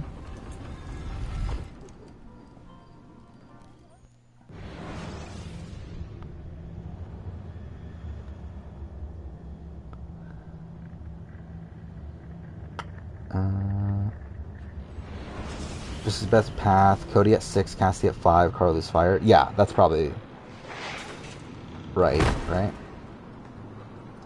I'm really like it doesn't really matter who goes out at 5 as long as it's not Carla. But then he would also need to win. He would also need Carla. I mean, actually, either way, it's because like he's not winning final immunity, even if Cassidy isn't there, right? Like, was he second in that? I don't think he was he?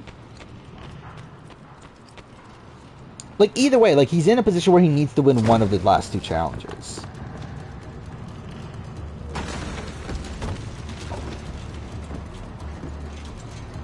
Like, I think no matter what, at that point, he's, like, he's essentially, I forgot, what was Ferris's phrase? He's backing himself. Like, he has to back himself to win one of those endgame challenges. And he just didn't.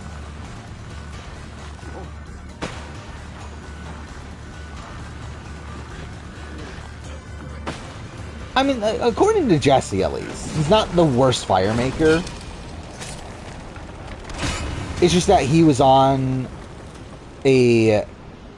Like, he was in a final situation where, like, everyone left was better than him but Cassidy, and Cassidy won final immunity.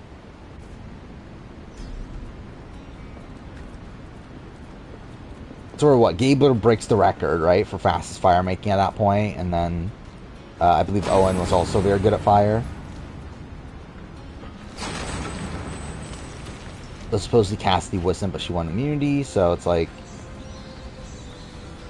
he's kind of fucked either way.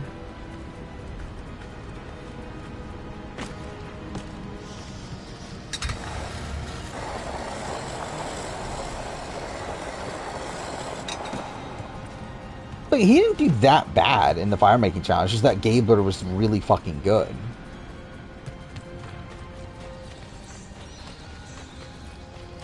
Yeah, and obviously, like, the entire reason why Jesse has to make the move anyway is because of fire making. Like, if fire making wasn't there, then, yeah, then Jesse definitely shouldn't get rid of Cody at that spot. The only reason he has to make the move when he does is because if he doesn't, then Cody is essentially almost guaranteed. Well, I mean, he is guaranteed if he has the idol, but, like, but, yeah, he's essentially guaranteed, like, a free path to the end.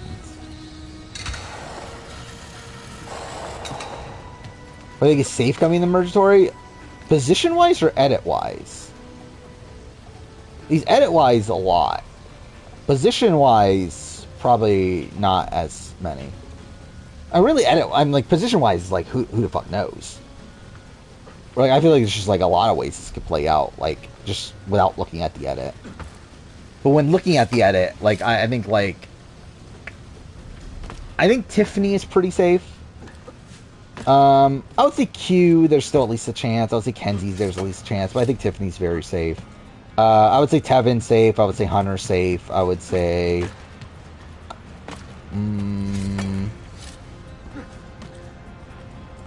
I think Venus, Liz, and Soda all have chances of going home. Yeah, Maria is safe. Charlie, I think, is safe. Ben is safe. And Mariah and Tim can go home. So that's probably what... So it's... Fuck, who was it again? It was Tiffany, Maria, Charlie, Ben, Tevin, Hunter. I think those 7, I think, are pretty lock safe. Yeah, I think that's a pretty good list. I would also, like, potentially add Venus. But, yeah, I think Soda is the most likely.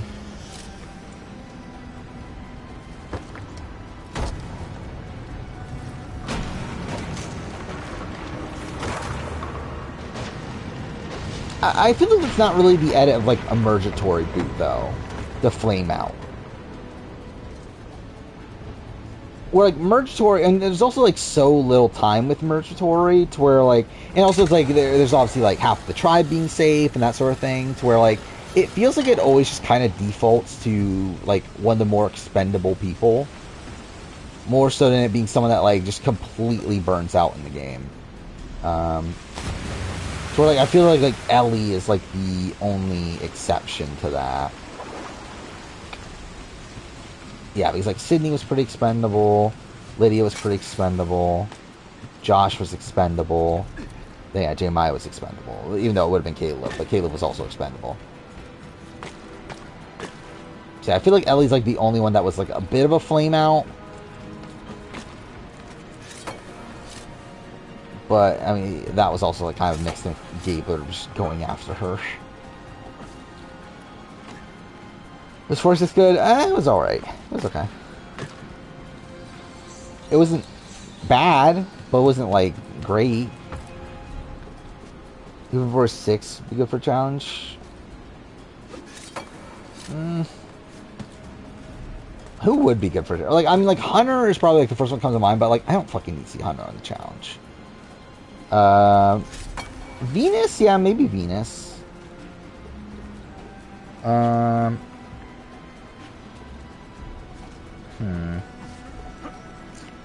Potentially, like, Tevin? I don't know. How good is Tevin at challenges? But at least, like, personality-wise, I can see Tevin. Oh, yeah, Q, yeah. Maybe Tiffany. Jelinsky, why not? Yeah, I mean, who is she like on 43? Like, I assume she loves Cassidy. Like, I haven't watched any of her 43 stuff. But,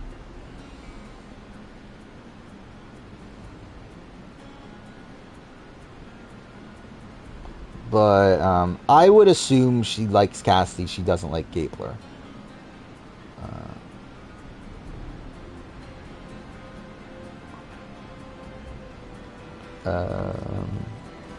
Liz for Challenge 41, obviously. Jess? Yeah, why not? Didn't do was fine.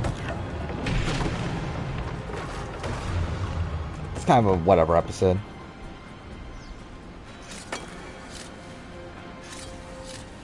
Like, the internet is like this kind of weird show where, like, when I'm watching it, I'm not like disliking it, but I also like don't care about it at all. Like, I literally don't think about it at all afterwards, but I'm not like disliking my actual watch through of it.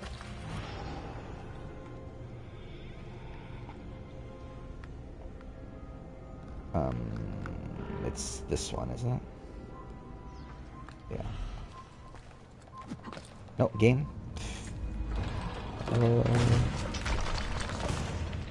Unfortunate challenge that you flop because forever you... Yeah. But too far, they weren't getting that many people for it, right? We only had Brooke and John on that first season. And it seemed like they were like focusing a lot more on like Bachelor. I thought it already got renewed, didn't it? I assumed it did. I did see that like they're doing an X Factor reboot.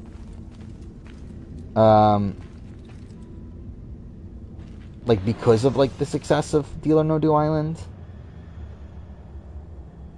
Oh yeah, Fear Factor. Did I say X Factor? Fear Factor. I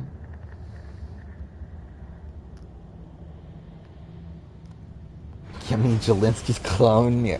Yeah, obviously CT is Jelinsky's clone. Imagine CT look like Jelinsky. Wouldn't that be funny? If, like, the best challenge competitor of all time looked like fucking Jelinsky. I, like, from what I've heard about Mariah on Wipeout, is that she, like, couldn't even jump on Wipeout. I haven't, like, seen it for myself. But I believe that is the case. That, like, even on Wipeout, she couldn't jump. Which, yeah, makes you wonder how the fuck she win. With Simon got challenge? Where we're talking Simon, like Branch of Brawn, here's Villain Simon. Which, I don't know, maybe? I think it's like Simon's kind of normal though. Like, I feel like Simon's like the type of person that isn't that interesting on his own. I think he's only interesting because like things happen around him that make him more interesting. Well, he would be a good competitor, though. So, I mean, at least there's that.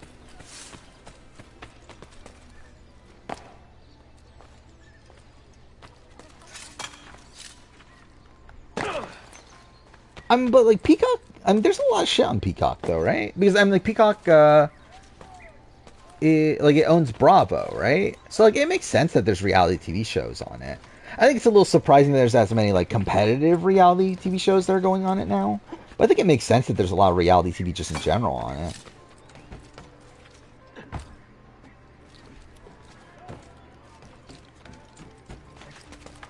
How all the challengers lose 3-9, where they rigged their just not care.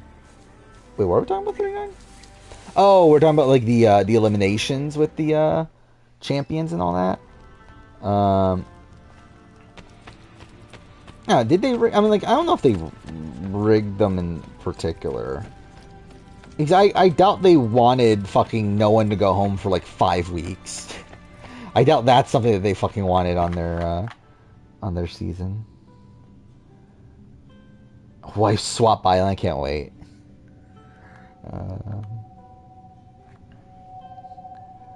Want the challenge, but only with the best reality stars who suck at comps. That would be funny. That would be great, actually.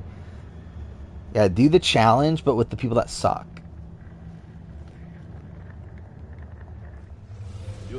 That should also be a thing. Like the GOAT, like the show that like it's supposed to be like the best reality TV personalities of all time. Get the worst reality TV personalities of all time. Like get like Wendy Jo on a show like the GOAT. Like get Wendy Jo, get Jacob Held, get like I don't know Matt Dyson, get Rogue, get people like that. Is it truly over? We probably won't do draft tonight. Sorcerer dead?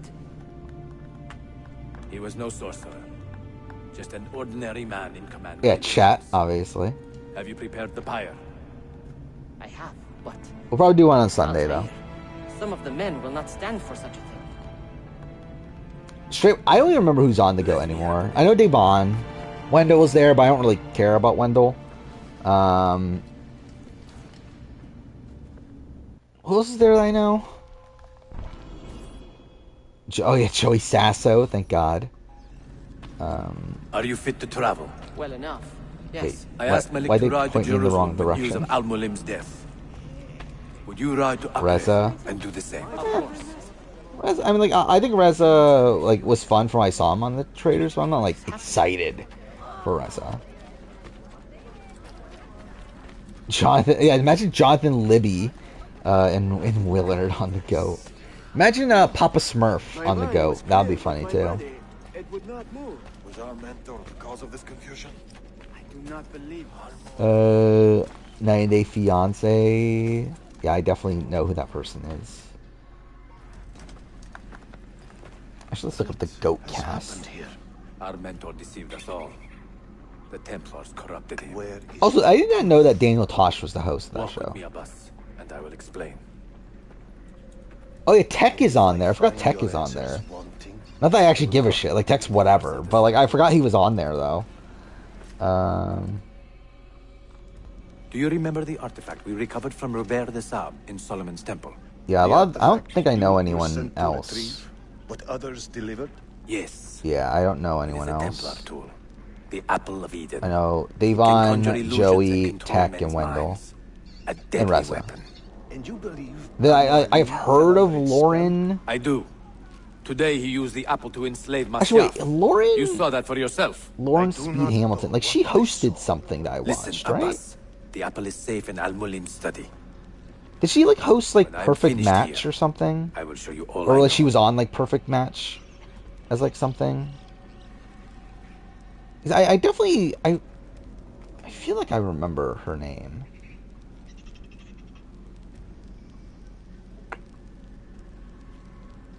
I'm not seeing her though. Laura Crosby for GOAT Season 2? Obviously. Gotta have Lauren Crosby. Lauren Crosby got robbed. Wanda Shirk would be great on anything. Yeah, put Papa Bear on.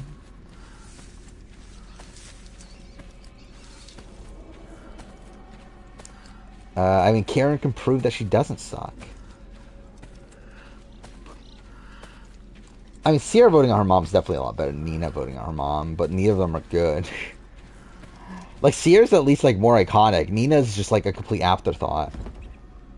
But, like, Daniel Tosh, I used to when I was a kid. I remember watching a lot of Tosh Point Oh, but I haven't, like, paid attention. Like, I haven't seen him in anything, like, since I was, like, probably 15 or whatever. I must know that he cannot return. But this is not our way.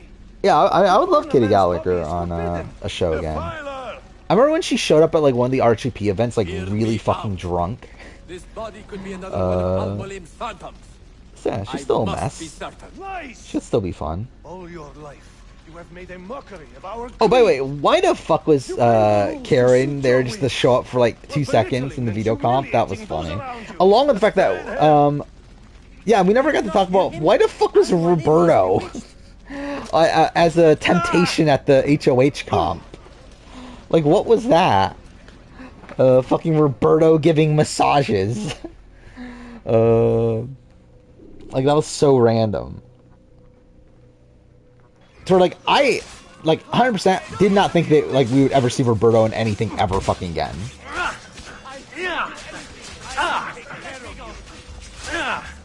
The 150 thing didn't work out. What happened at 150? I mean, yeah, I assume that that's the main reason, but like, but still, I feel like there's probably more attractive people to go for than Roberto. But I guess to be fair, like, who's single? That's, because I think my first person that I thought of was like Gino. But I guess Gino's obviously still in a relationship with JC Lynn, right? So I guess it'd be kind of weird if he's like giving these like sensual massages to the people.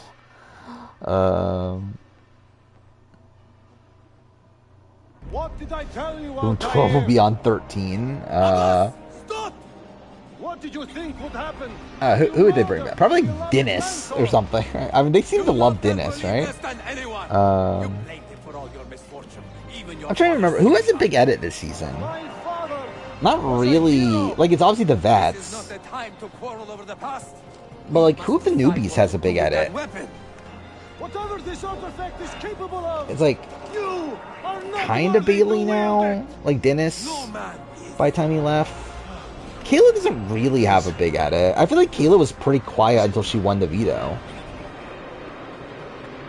Actually, I have the confessional, I have the DR account up until like a few episodes ago. Let's see what it is. Yeah, I would not be shocked if like Spicy V's just on the show every fucking season. Because she's the type of person that will say yes to everything. What do we got? So yeah, number 1 confessional getter is Victoria. This is as of episode 9. So what is that? That's the Sunday episode, right? So Victoria 1, Anthony 2, Vivek 3, but obviously just 1 HOH. Dennis 4, Avery 5. Oh, I have to pass the thing. Cool. Then Bailey, Lexus, Elijah, Kayla. Then Tola, Matthew, Todd are all like barely on the show.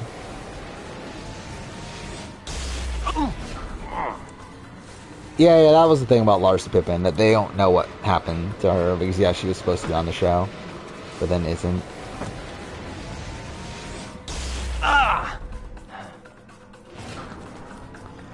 Cool. Okay, cool. Yep, that's definitely what I want to do.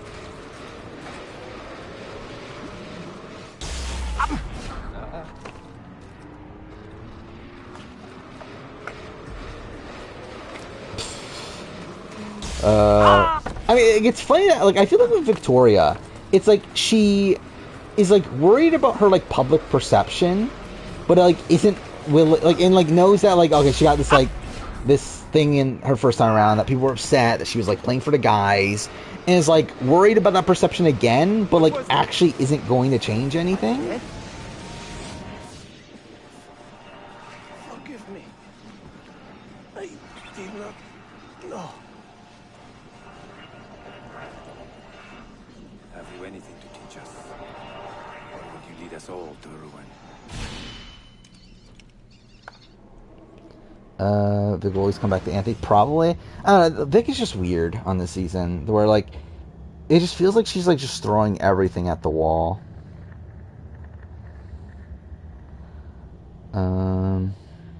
Straight up, I could not even tell you the Deal No Deal Island cast outside of Rob, Alyssa, and Aaron. Barely 26. I don't know who the rest of the people are. In command of a divided order. How does one cope with such responsibility and unlimited power? What time are we at? What, 2? So yeah, I want to get to a point in this game where I can finish it next stream.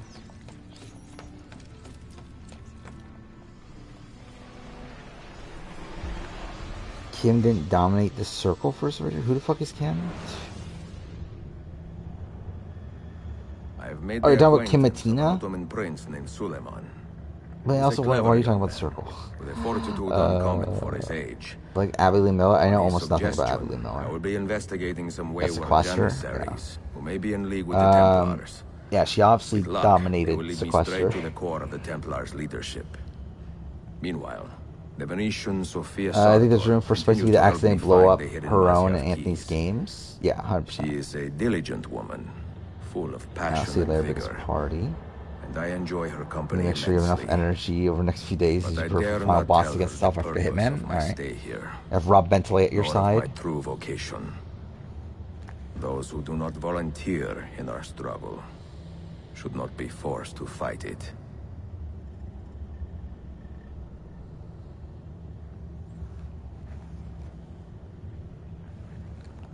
Uh, 12 better than 7? Yeah. Well, so far. I mean, like, 2-7 was also, like, interesting early on. I still think, like, Vivek backdooring his own closest ally is pretty insane. Trying to think. Like, you had, like, the Mackie boot, which was, a pretty crazy round. Then you had, like, Kaelin going home, which even that was, like, kind of interesting. So I guess... You see this rack? But then, like, the Donna Blind... Actually, yeah. I would say this is better. I'm not married. But obviously, like, it has the same, like, potential of it being kind of a steamroll. Well today. I have not sold a thing. The Janissaries confiscated most of my raws just because they were imported. Anthony's losing scenario right now is Victoria blowing up her game really bad, then winning veto, so it gets taken out as collateral. Potentially, but, like, the thing is, like, they're not really being paired together, though, right? Like, obviously, like, it would require, like, Victoria blowing their spot and that they're both, like, aligned and, like, ride or die number ones. And then have, yeah, like, her win the veto and that sort of stuff. But, like, as of right now, I don't believe they look at them as, like, that close. Because, like, Victoria's been, like, trashing him left and right. So, like, even within, like, the Hot Chocolate Alliance, I don't even think they look at, like, Victoria and Anthony as that close. So, we're, like, I think they assume, like, I think, like, Kayla and like, Avery, like, assume that, okay, I'm about to fail this. But I think they assume that, they're closer to Victoria than Anthony is. Worse than Devin Shepard? No. The more travelers can stop to sleep, the more time I will have to Or, like, Devin Shepard... I mean, like, it's, like, better or worse than, like, I don't know. It's, like, Devin Shepard came in a really bad spot, left in a really bad spot. Vivek, like, comes in a bad spot, leaves it in a, like, still bad spot, but, like, not the number one target necessarily. So it's, like, the thing is, like, Vivek, like, ruined his, like, long-term prospects to where, like, where is he going in the game beyond this? But he is still, like, not necessarily going home this week. Where, like, Devin was, like, fucked as, like, the entire house was targeting him the following week. But, to be fair, he was also that coming into the week. So, like, it's kind of based on, like, how you perceive what's worse. Apparently, he's a fine diet. Our sources here are barely able to keep up with our needs. A change of scenery. Is winning BB Can? Couldn't tell you. Like, I think Anthony is, like, playing the best, but he's not the best position, though. So, like, even, like, Victoria is, like, better positioned in the game than Anthony is. But I think he's playing the most optimally. I would say, like, Kayla is in a pretty good spot. Like, I like, number one on my power ranking right now is Kayla.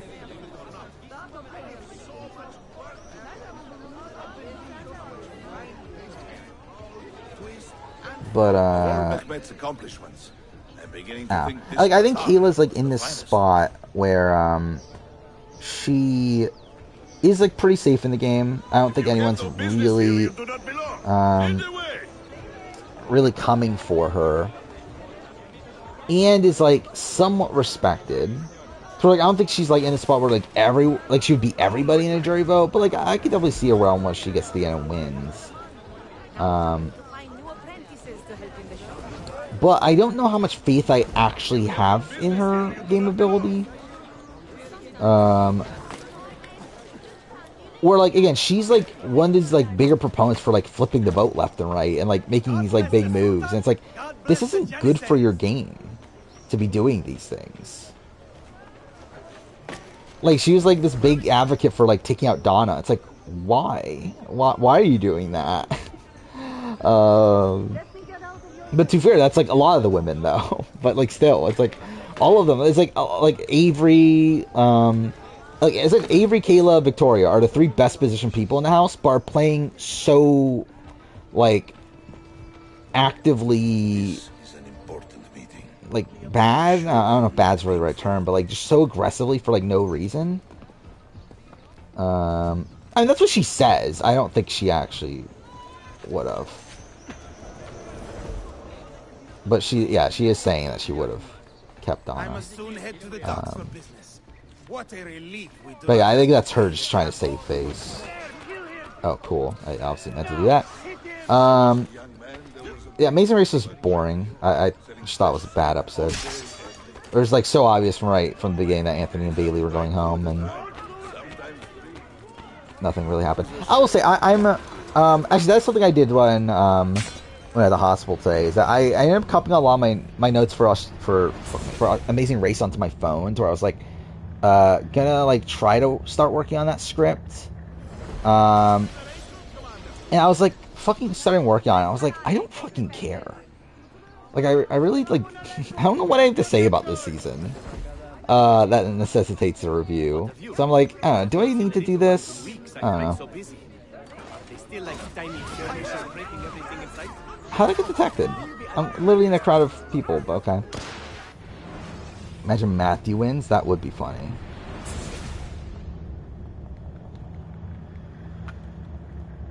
Yeah, they're playing suboptimally. Yeah. I think it's probably Ricky and Caesar.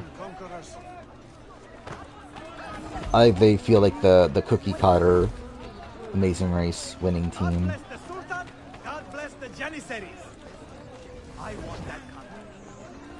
As Ray, we're gonna have a male heavy jury. I think Tola's someone that guys will respect. I don't think Tola's winning this season. I don't think Tola's like. I don't think Tola has much respect.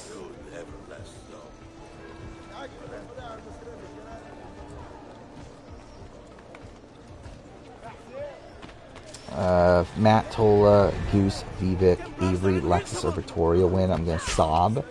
I mean, Avery, Lexus, Victoria aren't terrible. Like, aren't like that unlikely.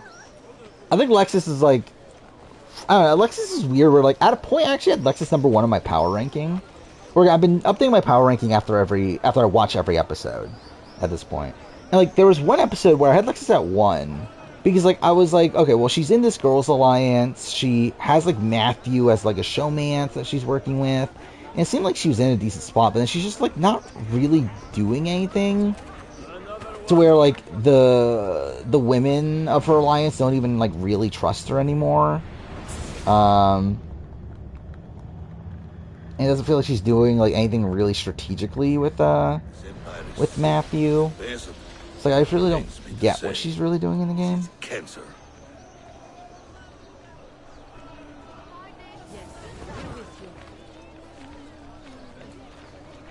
I don't think, like, Amazing Race is just kind of whatever.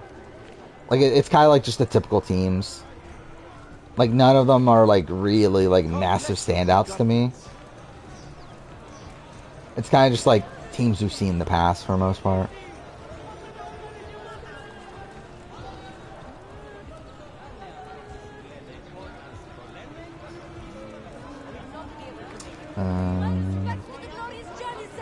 What were we talking about with Kevin?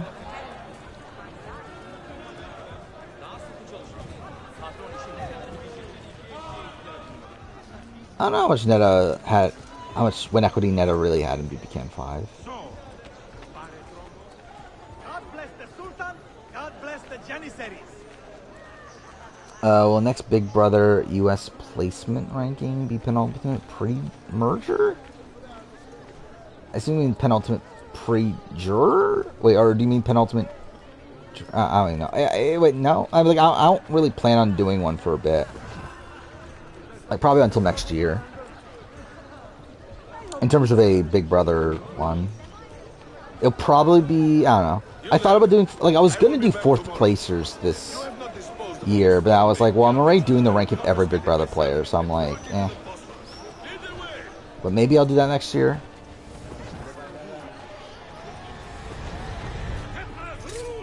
Oh, not what I meant to do.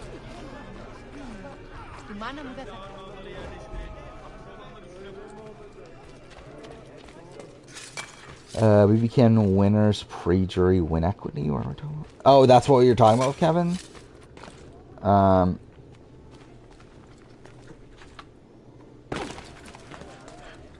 Like, who had the biggest win equity pre... probably, like, Sarah, maybe? And just, like, who had the most, like, respect during the pre-jury? Like, I would say, like, Sarah's probably up there.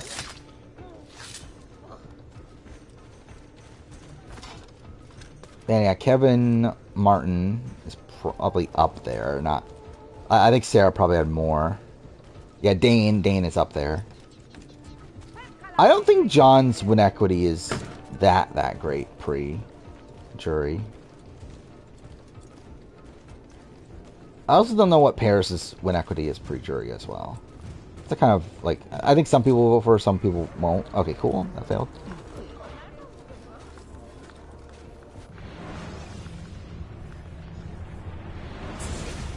Are you talking about Survivor then?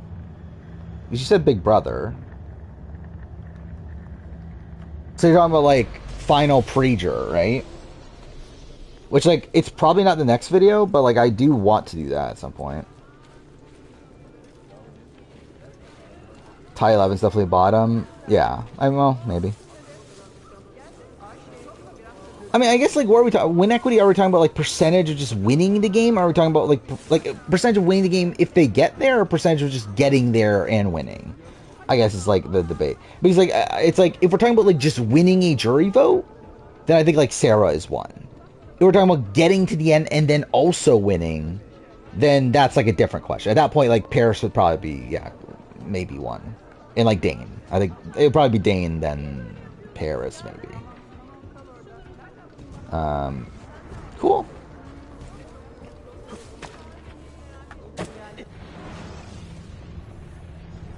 I already have that on my list of video ideas, is who's the most screwed over.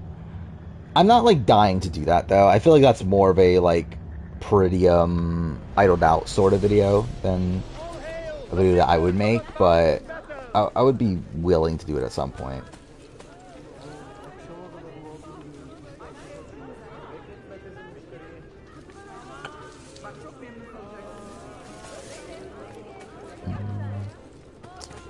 Tie 9 had no win equity.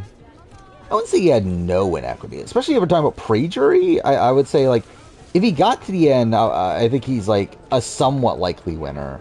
It's just that he didn't seem to have a path to the end. And then, like, it's in the post-jury where he, like, burns jury votes.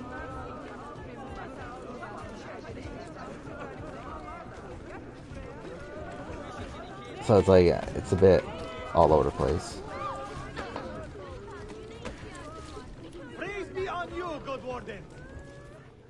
Alright, there we go. What news? Manuel has agreed to meet you, Tarek. He's waiting by the Arsenal gate. An eager old weasel, isn't he? Come. Yeah, yeah, in terms of, like, getting to the end and winning, like, Dane at that point had, like, the pretty boys. While also being well-respected, won a lot of comps. Like, I think he's, like, by far #1 in the pre-jury phase. Why are you here? Okay, cool. Yep, definitely wanted to use a parachute at that point. Why does this game even have that? Like, why is that even a thing in this game? I mean, that is the funny thing about Ty. Is that he, like, burns jury votes, yet he still wins unanimously. Like, he still gets the votes of the people he burned.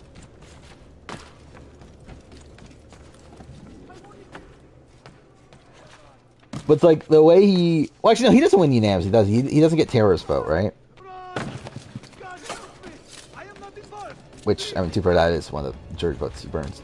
But, like, he burns Beth on her way out, and, like, she still ends up voting for him.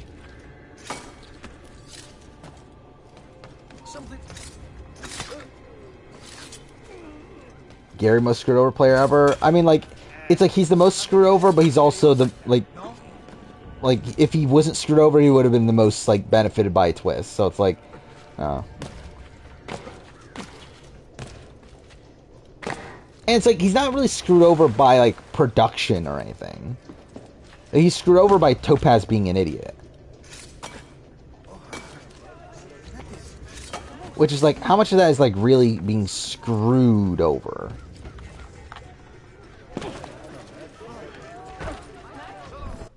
You may verify the amount, I think. But the money stays with me until I have seen the cargo for myself. And the say that... Yeah, too, but yeah, that is also a thing with that. Is that when it comes to, like, Jed and Beth and them, they were voting for just whoever won final HOH. The count is good, Tarek. It's all here. So, what now? You will have access to the arsenal. When you are I'm trying to think, like, when it comes to the jury votes that season, so, like, Tara votes Brayden, I think, no matter what, in that final two. I think Kiefer votes Ty no matter what. I think Victoria, by the time of the vote, I think votes Ty no matter what, because I think she was just following whatever Kiefer did.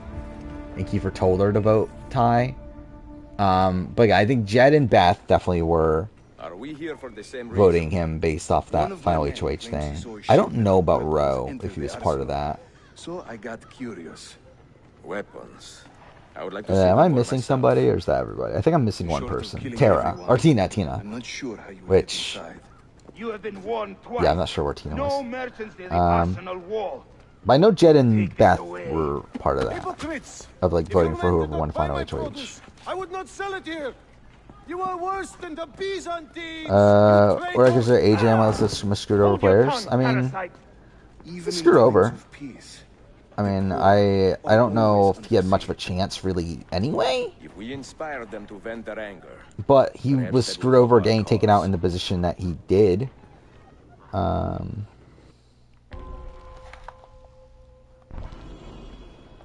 Like, I think he gets taken out because there was no time to talk, right?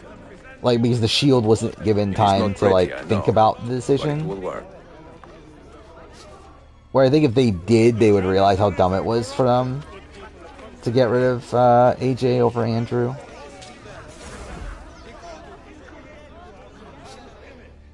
No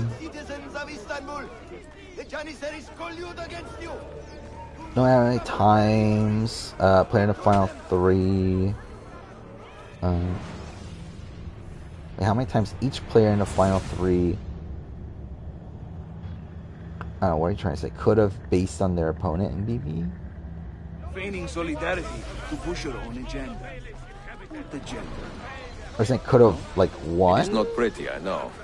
But it will work. Is that what we're saying? Well, like, I think the only situations that I could think of in reality to be history where... Yeah, where... I don't think BB Can 1 is one of those. Well, I mean, like, I guess it is... Well, it is because of the mistake, but, like... It isn't really, though. Like, it shouldn't be. Like, I don't, like, I wouldn't consider it one. Because it's not one by, like, natural means.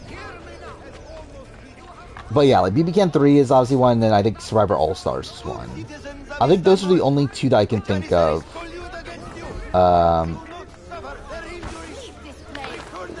Yeah, I think those are the only two that I can think of right away that are that sort of situation. Yeah, like Sarah beats Godfrey, Godfrey beats Ashley, Ashley beats Sarah. Then with All Stars, Amber beats Rob, Rob beats Jenna, Jenna beats Amber. The people are doing you a favor, Ezio. Return it and keep them safe from harm.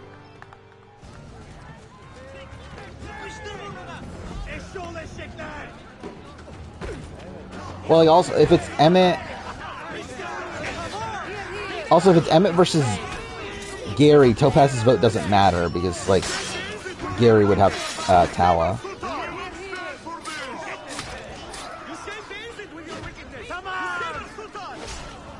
So, like, it makes even less likely that Emmett would win that.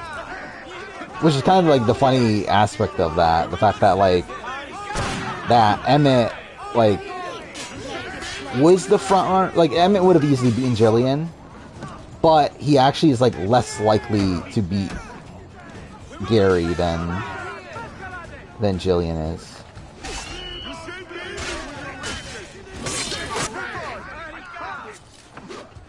Is Tala pro Gary, anti-Emmett? Anti-Emmett. But also, I mean, she wasn't anti-Gary, though. Like, the thing is, like, she was close to Gary, she was close to Jillian. She was never close to Emmett, and also Emmett, like, was the one to vote her out.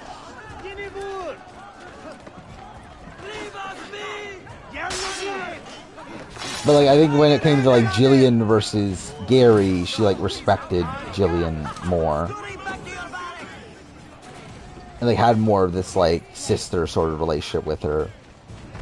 Where, with Gary, it was a little bit more, like, up and down at points.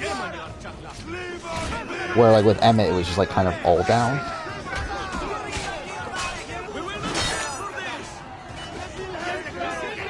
Oh, yeah, BB11 is also an interesting one. He's like... Jordan... Oh, yeah, how's that work? Yeah, so, like, Jordan beats Natalie, obviously. Like, things like Natalie, I don't think can win.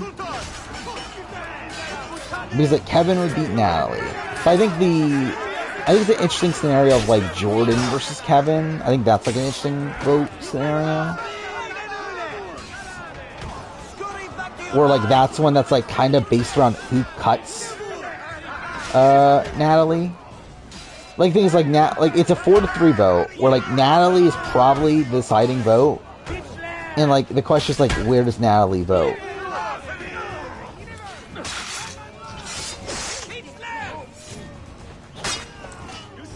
Yeah, I mean, I think it's just an interesting final situation, more so. Like, it obviously doesn't fit into, like, what we were talking about, but I think it is an interesting situation, though. Leave this place.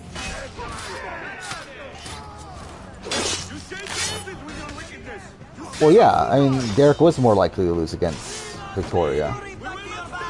Like, I don't even think that's speculation, that's just facts. Because again, like with Derek and Cody, like their games were the same. So it's like you're just gonna vote for a person who played better there, which is clearly Derek. Where with Derek versus Victoria, it's like if you want to be anti-Derek, then there's a very easy option there in voting for Victoria.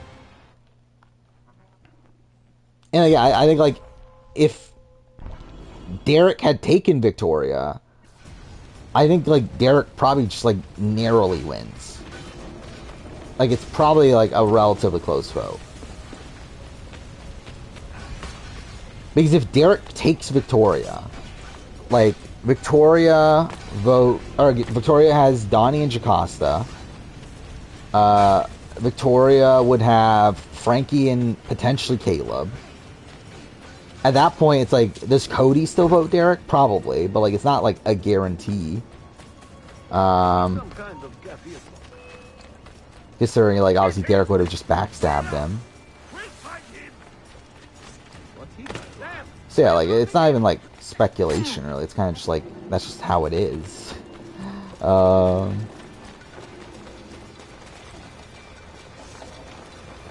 I mean, it's that one's like more so based around like, well, like it's based around a situation that was never happening though, and it's based around like Derek would have to cut Victoria, or had to cut Cody for Victoria, which was never happening. Well, like, if that was a situation that would have happened, it would have been Victoria taking Derek, which in that situation then like I still think Derek gets Frankie and Caleb. Where like I think he only loses Frankie and Caleb if he cuts Cody. If he like actively takes Victoria to the end. Because that was the deal they made, was that if we actively take Victoria to the end. Do not forget who helped you bring it But yeah, like he like in that situation, obviously he would like accidentally get in that situation, so it wouldn't be as much of a like him going against his word. If a single one is damaged, the money stays with me. So I'm responding to the text again. Merda.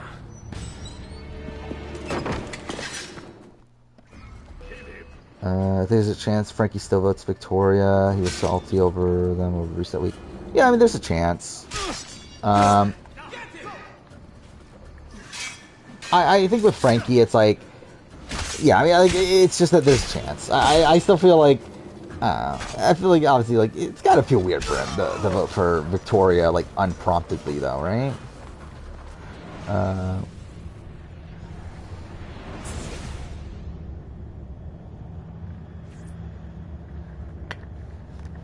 Imagine a world where Derek loses. That would be funny. It would be a travesty, though. Like, I mean, it would be. I don't know. Like, it's kind of like a double-edged sword in a way, where it's like it would be a travesty to see Derek lose to Victoria, but also like maybe it would have changed BB history, though. Maybe it would have made it so it's less likely that people will try to utilize his strategy moving forward. Maybe if they like see him lose, they're like, well then fuck, we shouldn't make a massive onion alliance with all the comp competitors.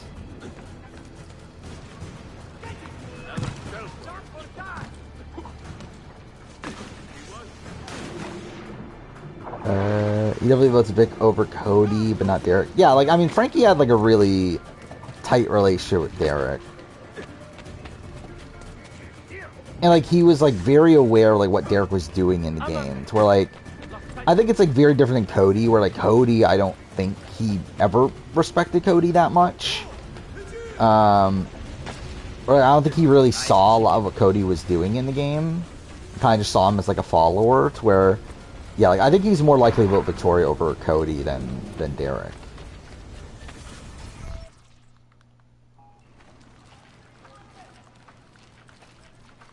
Oh, I forgot the mission just ended like that.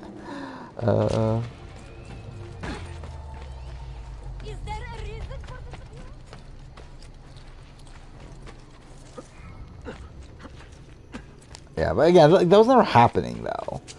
Where, like, the entire basis around Derek's game is making sure he does beat Cody at the end. Game. Let me fucking move. Thank you.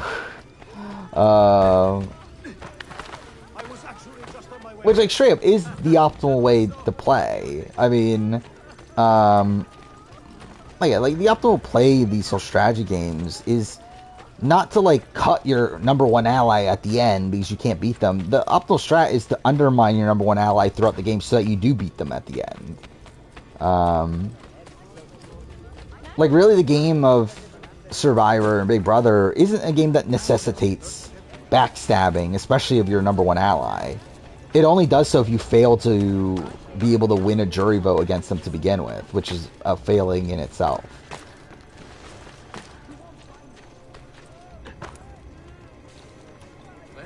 Hot take, Derek is a good player. Obviously, what a hot take.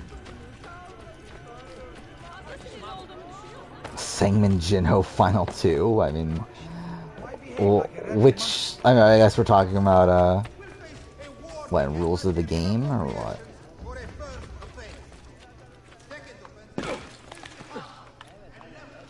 That's actually, like, close. I actually think Sangman might win a jury vote. Especially, like, everyone is there to vote. Like, that was kind of like a weird situation where, like, Sungyu and Yoram weren't there, right? And, like, they didn't vote themselves. They had, like, other people vote for them. Where, like, in future seasons, they have it to where, like, if you're not there, then you can tell the person who to vote for. Yeah, they didn't really have that in Season 1. Like, they just, like, told someone to vote for them.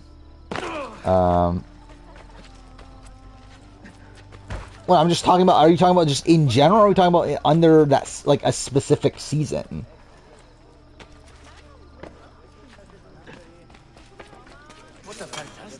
Are we talking about like in a... Okay, are we talking about like an actual Genius Final 2? Or...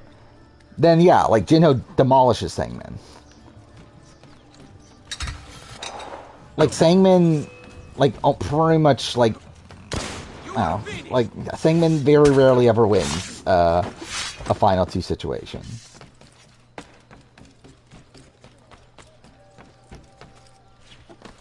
But we're talking about like just by like who votes for who in terms of like the advantages and stuff. Like if it was like a jury vote and everything, then I think Sangmin might win. I think it'll be close. The thing is, like, Sangmin's just like not that good at like death matches, which is the issue. I am closing in on 2 more books. One near Topkapi and the other in the Bayezid district. Best way to play a social strategy game is to minimize lying as much as possible. If you put yourself in spots where you don't have to lie, you don't have to betray people, it's better, yeah. Oh, Ezio. Incredible. Yeah, like, that's what, like, like, I mean, like, I don't know how much it really bothers me, but, like, a lot, like, you get on these, like, you get people on, like, Survivor and Big Brother talk about, oh, it's Big Brother, it's about lying and everything. It's not about lying. Like, that's not the game at all. Like, it's a game where you can lie. That is a way to play the game, but it's not a game about lying and deceiving and backstabbing. That's just a thing that happens as consequence of how you play the game. But, like, it's not a thing that is necessity to play the game. They made off with a portrait of some value. It is a shame. You keep working. I will find your painting. Ezio, the thief could be anywhere. You want to be in the Steve Are Really Vanessa spot, where despite you being an actual threat, it's the other people's best interest to take you out. Or it's not in the best... yeah. Well, if you happen to find it within the next few hours, meet me by the aqueduct. And the thing is, though, it's obviously harder to do in actuality than... Whatever, but... like, when you have to, yeah. Yeah, it's not just, like, lying for the sake of lying. At that point, you're fucking, what, Nally BB11.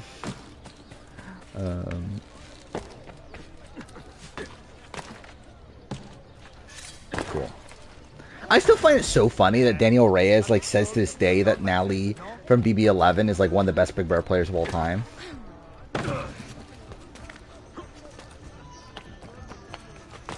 Well, I did also see that Daniel Reyes said that she's open to do, House of Villains. That would be cool.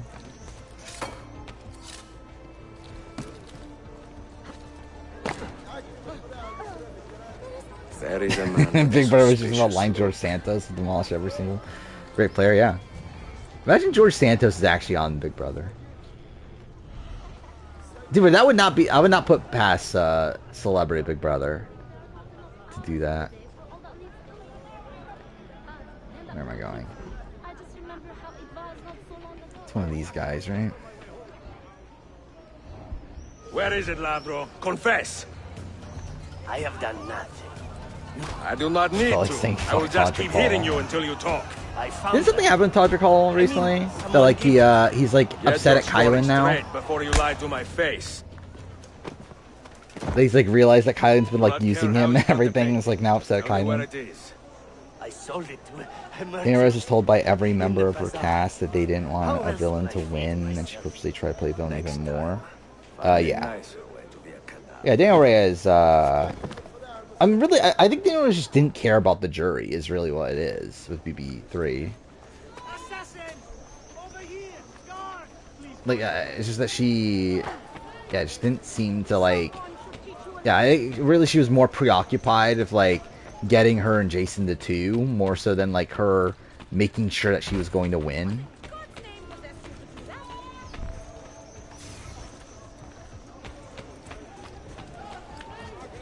Oh, cool. Eviction happened. What, did he get evicted from his thing? Which, like, I know he, there was a point where, like, he was going to, but I didn't think he actually did end up getting evicted.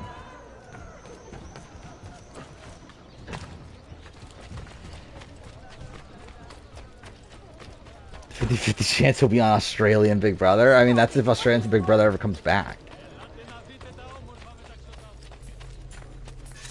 That'd be funny if they, like, like Australian Survivor or Australian Big Brother comes back like 3 years from now, it's a celebrity season. Fucking George Santos just randomly on there.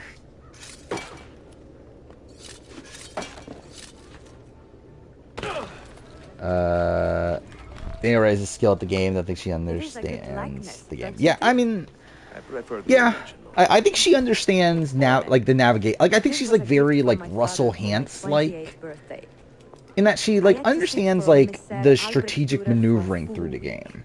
Can you imagine me sitting still for 7 But I don't days think she like doing nothing? fully grasps like the jury aspect of it all. So I found you another book location, and it is And like not doesn't far seem from to care that much for it. Grazie. Ezio, what is this all about? I think she watches the show. That much is clear. I just don't think You she work for the church? takes like, the I don't know, church, no. like does I am much a more teacher. than watch the show. Todrick asking Kylan for rent after the confession challenge. Yeah. Yeah, Kylan's gonna be homeless. What a tragedy. I think she actually does watch the show. I know she's a much bigger Survivor fan than Big Brother, though. Like, I know Big Brother, she, Survivor, like, she was originally a Survivor fan before she even played Big Brother, and, like, never watched Big Brother coming into it. And even now, like, she still says that she would love to play Survivor. Which also, what the fuck are they doing? Get Daniel Reyes on Survivor. Tempers to watch for the challenges. I don't know about that. But I think she's like one of these, like, I think she has like a, like, I think she is one of these people that thinks that like lying is the game, though. Okay, cool.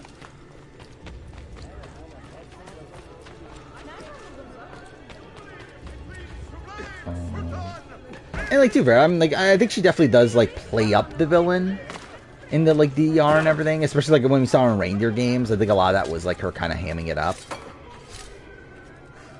But I think she's like very prone to like overplaying her hand.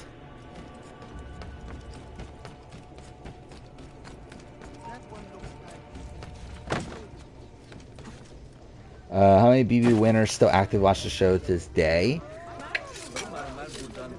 What a question. I mean, like, Will... Again, Will continuously tell you that he doesn't, but Will 100% watches the show.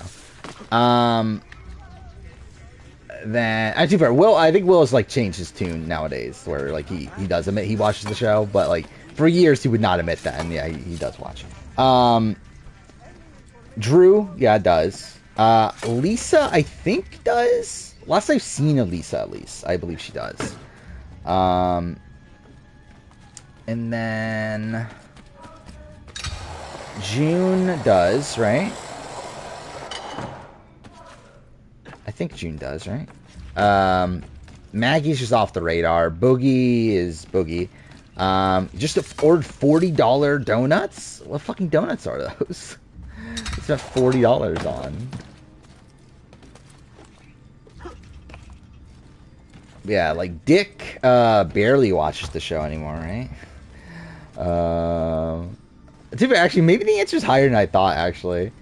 I don't think Dan watches the show. I don't think... Like, Adam, I just don't know.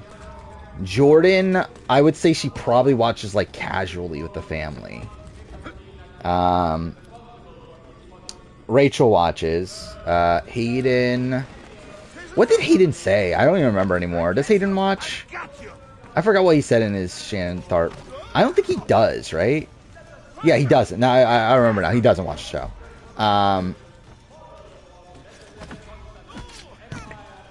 Like, if I remember, he even said that he, like, had to do research coming in when he thought he was on 22. See, I don't think he watched the show. Then... Ian doesn't watch the show anymore, if I remember correctly. Andy obviously does. Derek does. Steve? I actually don't even know if Steve does. Or like, I feel like Steve is like one of those that kind of like lost love of his show afterwards. So I'm not sure. Nicole, I feel like does like very casually. Josh does.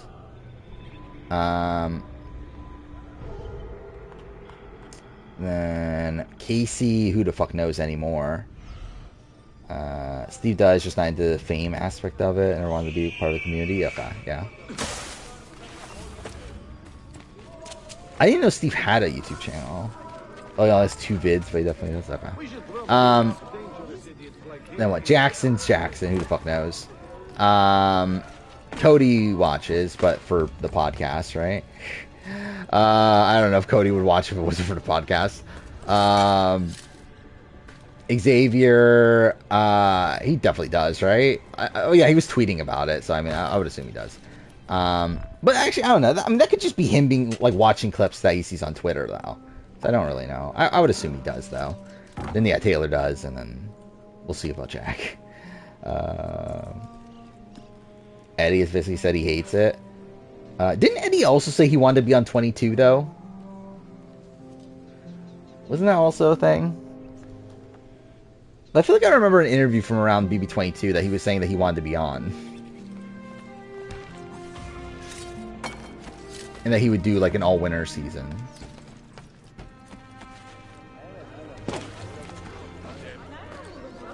I feel like Pia and Ferris are the only AU winners who actively watch Survivor. Let's see. I think Christy... I don't know. Christy is like hit or miss. Like, I know she's had like a bad experience with the show and everything. And had like a very mixed reception, which... Again, like, as much as I criticize Christy as a player, like, I have nothing against her as a person. Like, I mean, like, really, I don't mind Christy as a person, from I've seen of her. But she is a meh player. See, I'm not sure about Christy. Jericho, I just don't know much about, really. I just don't want to see him around that much. Shane, also, don't really know. Pia, again, yeah, I'm pretty sure still does. David definitely watches. David does podcasts with Shannon every once in a while. He didn't this season, though. Now I think about it. But, I think he did last season. Then... Yeah, Haley definitely does. Where I believe she was going to be on Shan's podcast, right? But then, like, she couldn't do it the last second or something like that.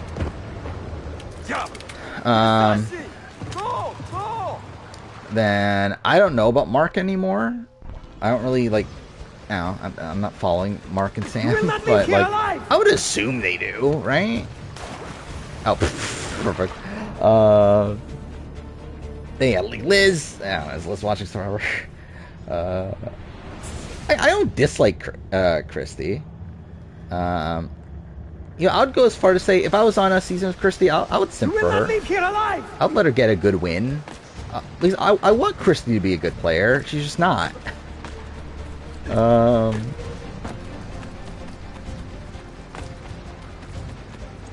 So I'll help her be a good player. That's obviously what my role would be if I was on Survivor. He's there. The young female version of Bob Crowley. I mean, essentially.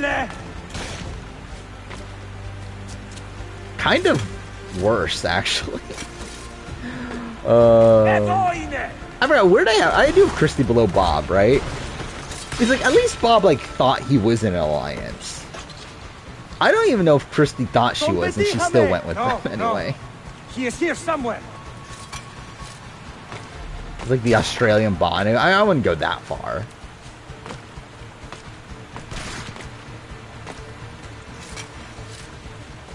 Assassin! I could be the Eden to her Jaden, obviously. I can't wait. I can't wait to be voted out in a tie vote by her. That's obviously my dream, is to be voted out in a tie vote by Christy Bennett. He's behind us! Just go when it comes to buff usage. Yeah, thank God. The thing I think about all the time is fucking how Bob Crowley made his buff into a bow tie. Davey! Christy or Angelina? Probably Angelina, but not by that much. Yeah, it is. I just rewatched David vs. Goliath. Angelina is so fucking great on that season. And it's funny that like Laced Up Lauren hates her so much, but like Angelina is like truly all-time great casting. Like, it's a travesty that we haven't seen her play again. Also, something that blew my mind. I found that Laced Up Lauren loves Coach. Like, that never would have crossed my mind of her loving Coach. Like, she seems to hate like everybody that's like Coach light. Yeah, for some reason seems to love Coach. Also, I've noticed that like Laced Up Lauren just hates older women. That's also the thing I've noticed. It's like every older woman that's on Survivor, she just instantly hates, I feel like. Like, she fucking hates Reem. She hated Natalie Cole. She doesn't like Julie on Edge of Extinction. She didn't like Angela. Like, I just think she has a thing against older women. He's behind us!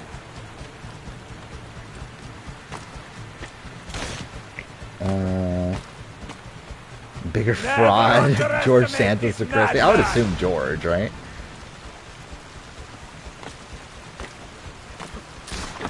Now, body!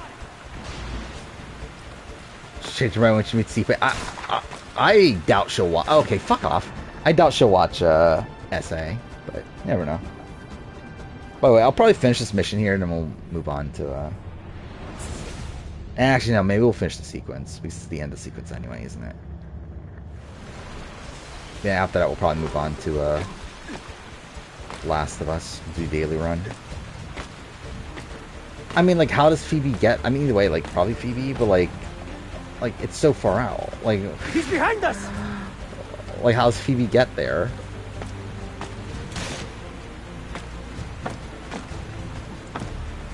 Never underestimate this madman.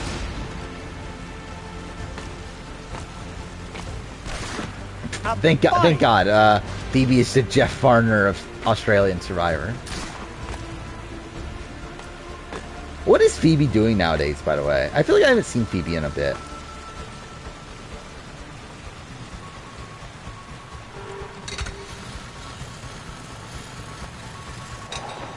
Yeah, I would simp for Phoebe, though. I think the problem with Australian Survivors, I'll probably, like, simp for, like, half the women on any given season.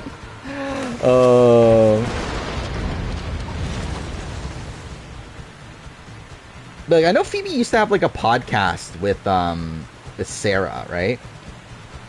Like, are they still doing that nowadays? I don't think she watches anymore. I don't know, she was a big fan, but yeah, I haven't been following if she's been following Australian Survivor still. I used to assume that she was, but you never know. Alright, where's this?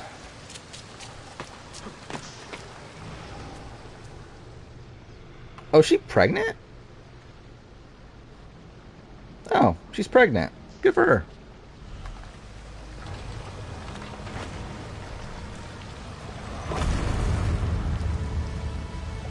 Yeah, I guess she's pregnant. Yeah, so she's not gonna be on season 10 probably. What a travesty. Like Tom Westman still watches Survivor? Probably not, right? I don't remember actually. I know he did a lot of podcasts around Winners at War, but I don't remember what he said there. If he still watches or not. I know he was disappointed to not be on Winners at War.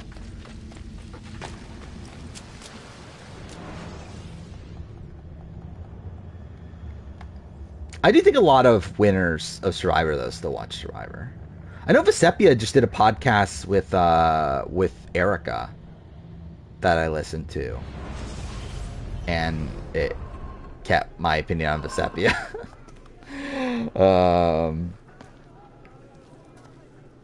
I do love how, like, Vesepia is, like, still, like, so insulted at the fact that she hasn't been asked back.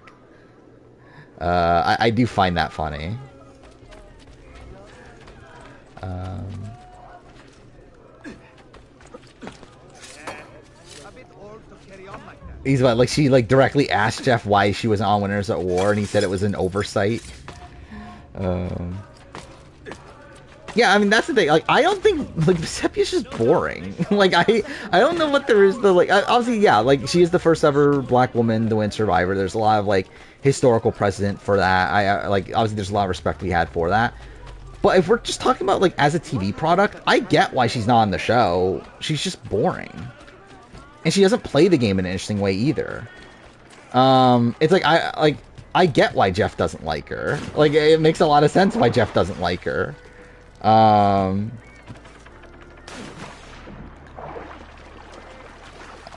where it's like, I'm surprised she doesn't, like, I don't know. I mean, like, I don't know why she doesn't get that. And, like, I don't get why people also online don't seem... Like, I don't... Like, why do people talk about Vesepia as if she's, like, this great character that's always being, like, forgotten about? It's like, what did she do that was, like, interesting on her season? It's, like, yeah, her, like, winner reaction, I guess. I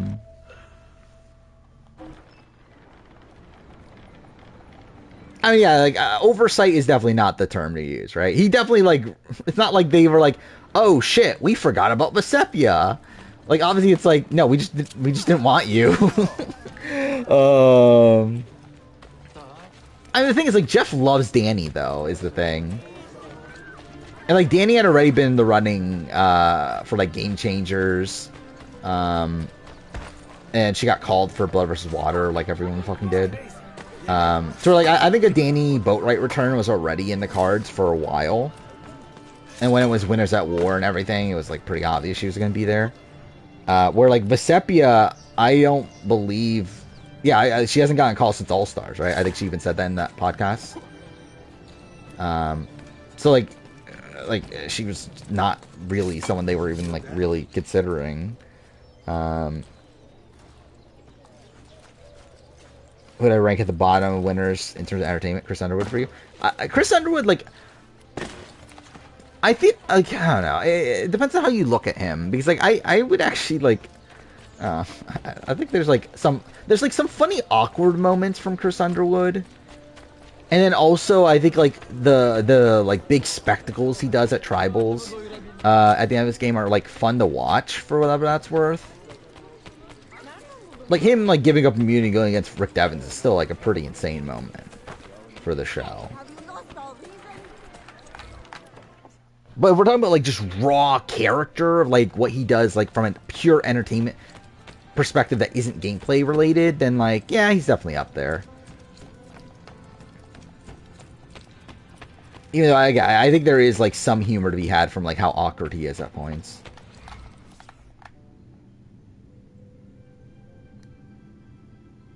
I don't believe Natalie White was actually an alternate.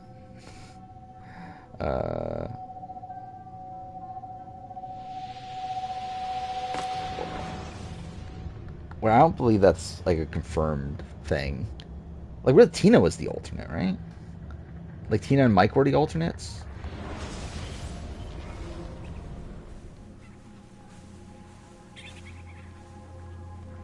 I don't think Natalie White would. Well, to be fair, I guess if they called her, it's at least better than Vesepia. But I don't think Natalie White was ever actually getting on the season. Nor do I think she even wanted it anyway. Maria, when we left myself 10 years ago, this order was strong. He's like, looking at the women field, I don't think there's a person to swap out. Answer to whom? Like, I think everyone there is someone that they really wanted. Speak truth and they will see their error. To where, like, I even think they wanted Tina, but I just think they thought Amber was better because it's Amber. And obviously it helps Rob too.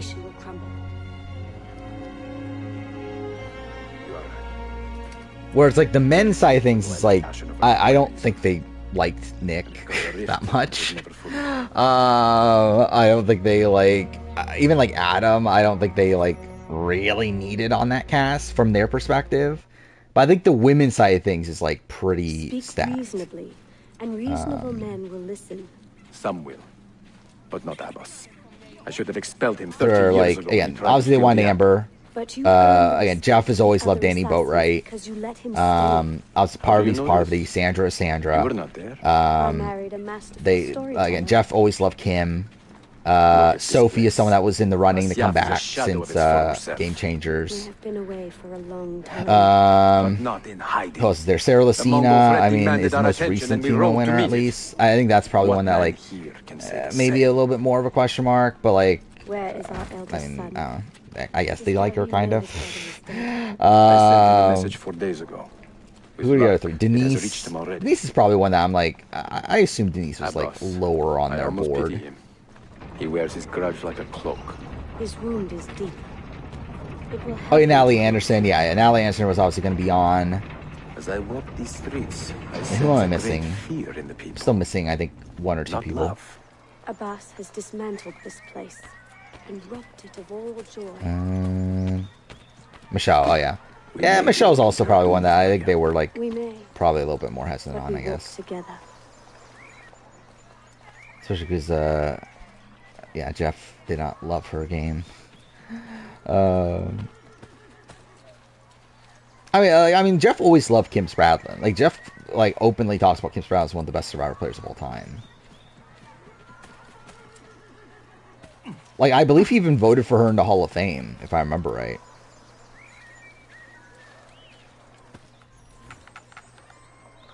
I just want to look this up real quick. Yeah, who did Jeff vote for in the Hall of Fame? Dude, I'm going to do a video on this in my next batch of videos on the Hall of Fame. I think that'll be fun. Or an excuse for revenge. If the truth gives us an excuse, we will act on it. Fuck, it's probably not the Surrender the apple, Altair, and easiest thing to find right away. Ah, the truth is out already. Yeah, whatever. Anyway, like I know like Ethan was someone else that he voted in all the time. They fucking loved Ethan as well, which like really caught me off guard because I remember like I did not even know he liked Ethan that much until I was like looking at his Hall of Fame ballots and he voted for Ethan like 3 times in a row or something. What? Survivor Hall of Fame is like it was run by Gordon Holmes. It was a Hall of Fame for Survivor, like in the way there's like the Rock and Roll Hall of Fame, that sort of thing, where like each year they would like vote it, like essentially a board of it would be Survivor alumni and press and like production would like vote for like 3 players to join the Hall of Fame. Like I think the first class was like 6 people and then it was like 3 every year after that. And they did it for a few years. They stopped in 20... What year was that? I remember Tony was like one of the last people to enter, and that was before Winners at War. Was it like 2017? No! Let's see. Okay, there's at least a Survivor Wiki page on it. What year was that? 2016 was the last year. Which, yeah, that's the link to the wiki page. But yeah, like, I want to do a video on it. Just because I think it'll be kind of fun to talk about. So, like, I'll run through, like, all the years that have happened. Like, all the years that obviously actually happened. And then I'll probably, like, speculate on, like, who would have been in it. If it, like, continued to run. Definitely a big Korshin Karishma fan. Kishori? It's Kishori, right? Either way, yeah. In my notes, I literally just have them as KK. Because I could not be bothered to actually type out their names over and over again.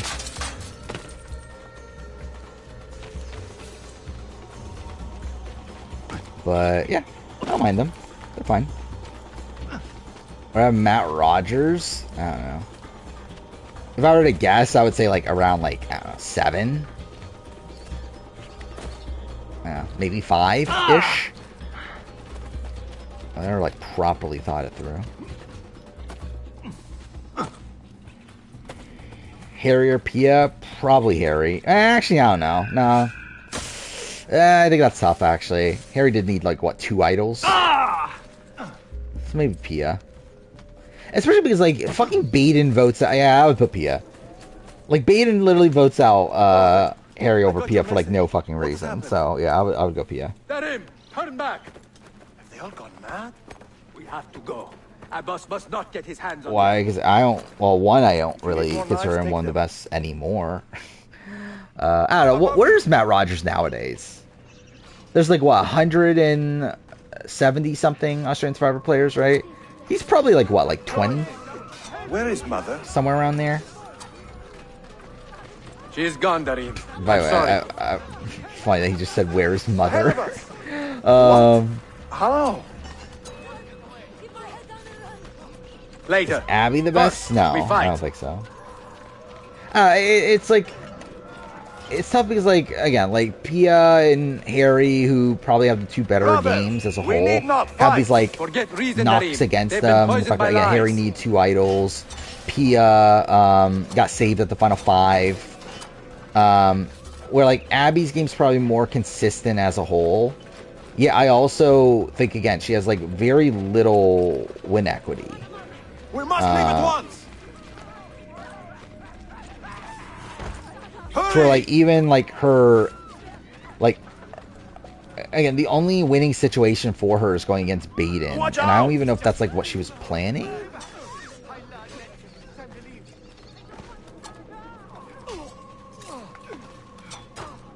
By the way, I am probably going to rewatch 2019 at some point. No! I think, like, what I'm going to do, I'm going to try to get caught up on all of Laced Up Lauren's stuff, to where, like, I'm almost done Edge of Extinction. I'll finish Edge of Extinction. I'll watch IOI. I'll probably skim through Winners at War. Again, I've already watched Winners at War a billion times, but I'll probably still skim through parts of it, especially the ones I didn't watch already, because I watched some of it live. I didn't watch all of it, though. Then I'll probably finish 42, and then I'll get caught up to where she is now, which is 43. Then after that, I think I might watch, like, if I'm not at the point where I have to, like, actually watch shows for my next batch of videos, then I'll probably watch AU 2019. Hey, Lacey Lauren is a streamer that's watching Survivor for the first time on stream.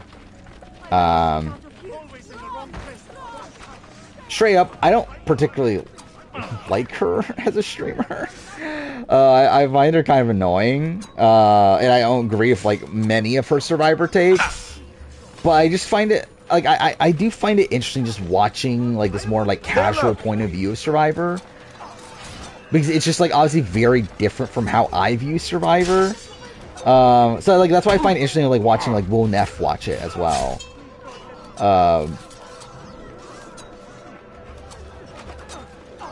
Is that kind of like gives me this like insight into like what casuals like of the show. Okay, no, like how are you not killing him? He's literally right in front of you. It is time to go. But sure, I would not watch any of her content outside of the Survivor stuff. I will have the apple, Altair, and I will have your head for all the dishonor you brought upon my family. Monica, best player chance contenders. Not from us, and not from your lies. Maybe, I don't know. You could argue it for sure. I wish she was a bit more like strategically active in the game. But yeah, I mean, like by the time of 5, I mean, she's in this position where she planned on going to the end of Brian, and if she does, she wins the game. So that's something. But yeah, it's kind of like a Matt Jerry situation though, where it's like she's really banking on this one specific final 2 that like is actually even worse than the Matt and Jerry one, because at least Matt and Jerry could actually get there, where like I don't think she could ever actually get to that final 2.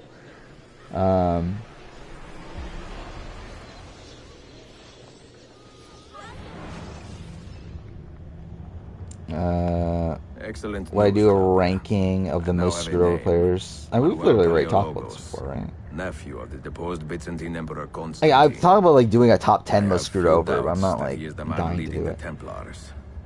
12-hour. Yeah. Wait, we're talking about the Jordan Fringe video.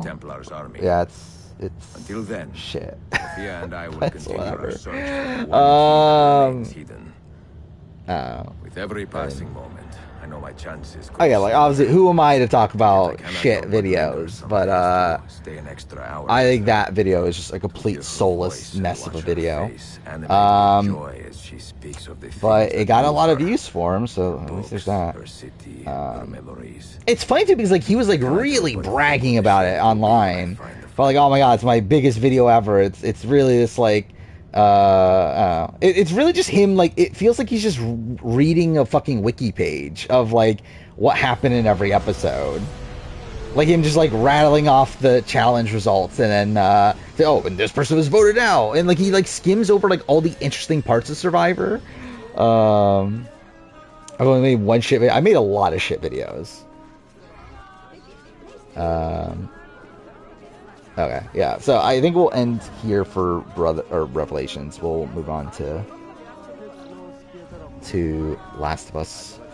Oh yeah, I'll vote David over Sharn. Yeah, I'll vote Sharn over Shane. 2. Cool. Yeah, I would say I've made. How many videos have I made at this point? Like 600 something? I have made 614 videos. Again, not all of them out yet, obviously, but I'm just saying made. 41 player ranking, BB25 player ranking. What would you have different on the BB25? Obviously, I assume Matt not number 1, but like, I agree with the 41 one though. That one's really shit. I'm not making the update for AU run-up ranking now. And to be fair, I don't even know if I'm making that next year. That might not be like a few years down. I'm making the winter and season ranking next year for AU. And also next year I'm going to rank every player.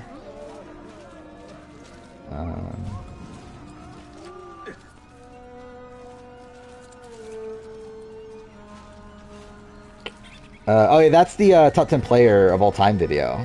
The first one I did. Oh no, I guess it's the only one I did of Survivor, isn't it? Yeah, that's the one I like. I talk about all the negatives of Poverty's game without ever talking about the positives, despite her being like number 4. Oh shit, I didn't mean to do this. God damn it. Ah, whatever. I guess we'll watch this cutscene. Yeah, it's like I think that is the thing about Poverty. It's like she's like I think her like track record is better than like her as a player when you actually analyze her games.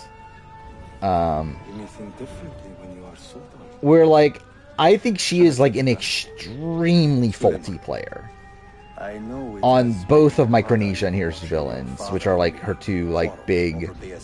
And I obviously also Cook Islands, whatever. But like I mean, like obviously, like she gets massively hyped for Micronesia and Here's the Villains. Yeah, I think both of them have these like really big glaring holes that people just like don't seem to want to talk about because it's Poverty. Party's Nicole Franzel Survivor. That's probably a decent comparison. Party's very elusive information, yeah. She's also pretty bad at jury management. Doesn't seem to even try to bother managing the jury. Tells people to their face that she doesn't like them. Like, I think her social game is so overrated. Like, she has talked about it as, like, having one of the best Survivor social games, and she really doesn't. Like, it's like another one of these situations where, like, I think, like, she is, like, this very, like, charismatic figure. But, like, what she does with that isn't good, necessarily. Nicole's not a fucking 2-time winner, fuck off. Not a problem. Where, like, both, like, in Cook Islands and also in Micronesia, like, she comes off as, and really also debatably on Here's the Villains, like, she comes off as this, like, mean girl. Are you sure? That, like, she's very good with, like, the people she is very close to, but then, like, she seems to, like, just ostracize the people that she's not close to. Like, Eliza hated her guts while she was out there.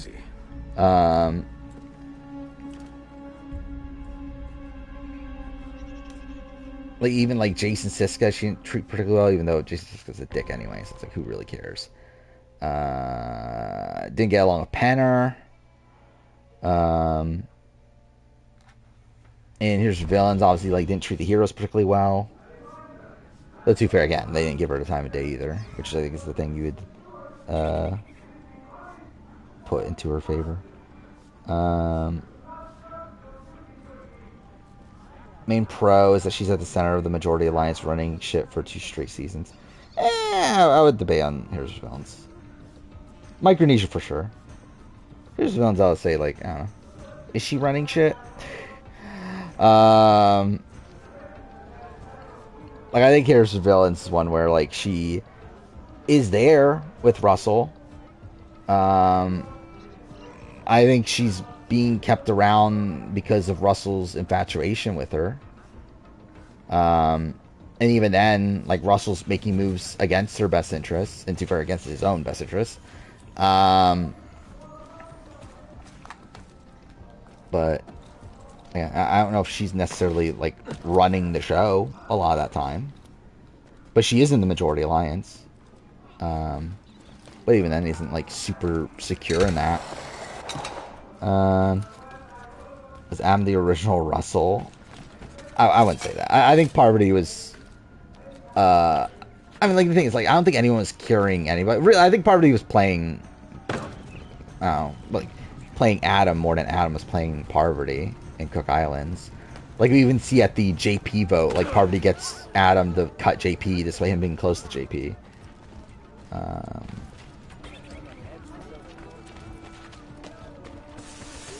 Third best Heroes vs. Villains player? Who's second? I guess Jerry, are we saying? Yeah, that's probably about right, actually. Because at least Jerry would have beaten Parvati and Russell.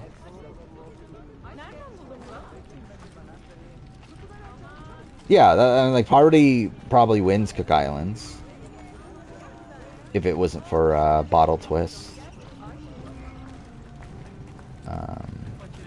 So, yeah, at least there's that.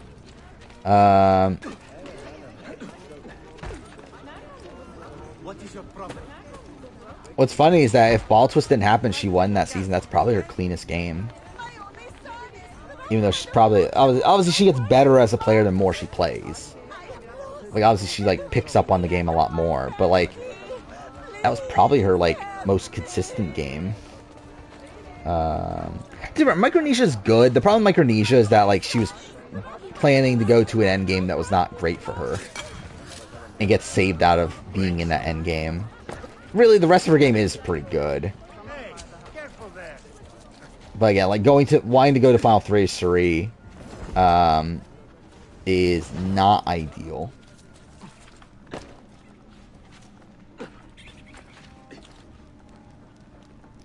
But, like, yeah, Heroes vs. Villains is definitely a lot more rocky. Which, again, the thing you would describe that with is that, like, well, she had such a big target on her back and that sort of thing. Which, like, yeah, that's a fair criticism. But, like, even then, I still think her game is still rocky, though.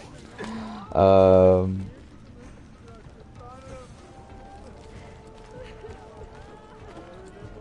mean, the thing is, they should have known it was a Final 2. It would be dumb if they didn't know it was a Final 2. It's like, how are you actually thinking you're on day 38 and just nothing's gonna happen? I don't think Amanda cuts Parvati no matter what. Especially over Nally, who, like, she didn't give a shit about, even more so than Suri.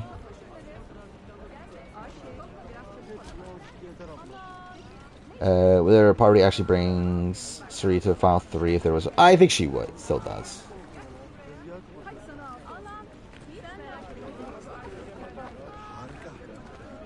I think no matter what, the plan was always Suri, Parvati, Amanda. That's literally their deal from the very beginning. And again, they were literally about to vote out Natalie at 5 before Eric gave up immunity. I think 1,000,000,000% Parvati takes Suri to 3, no matter what the context is.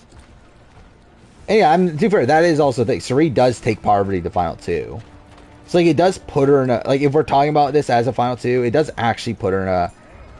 Like, if they knew it was a Final 2, it does put her in this position... Well, to be fair, actually, Natalie takes her to Final 2 also, though. So I guess that's also whatever. Yeah, so it's like, yeah. I don't know. Alright, again, like, I'll move on to Last of Us. So, stream will cut out for, like, 30 seconds. I'll be back right after. So, yeah. See you then.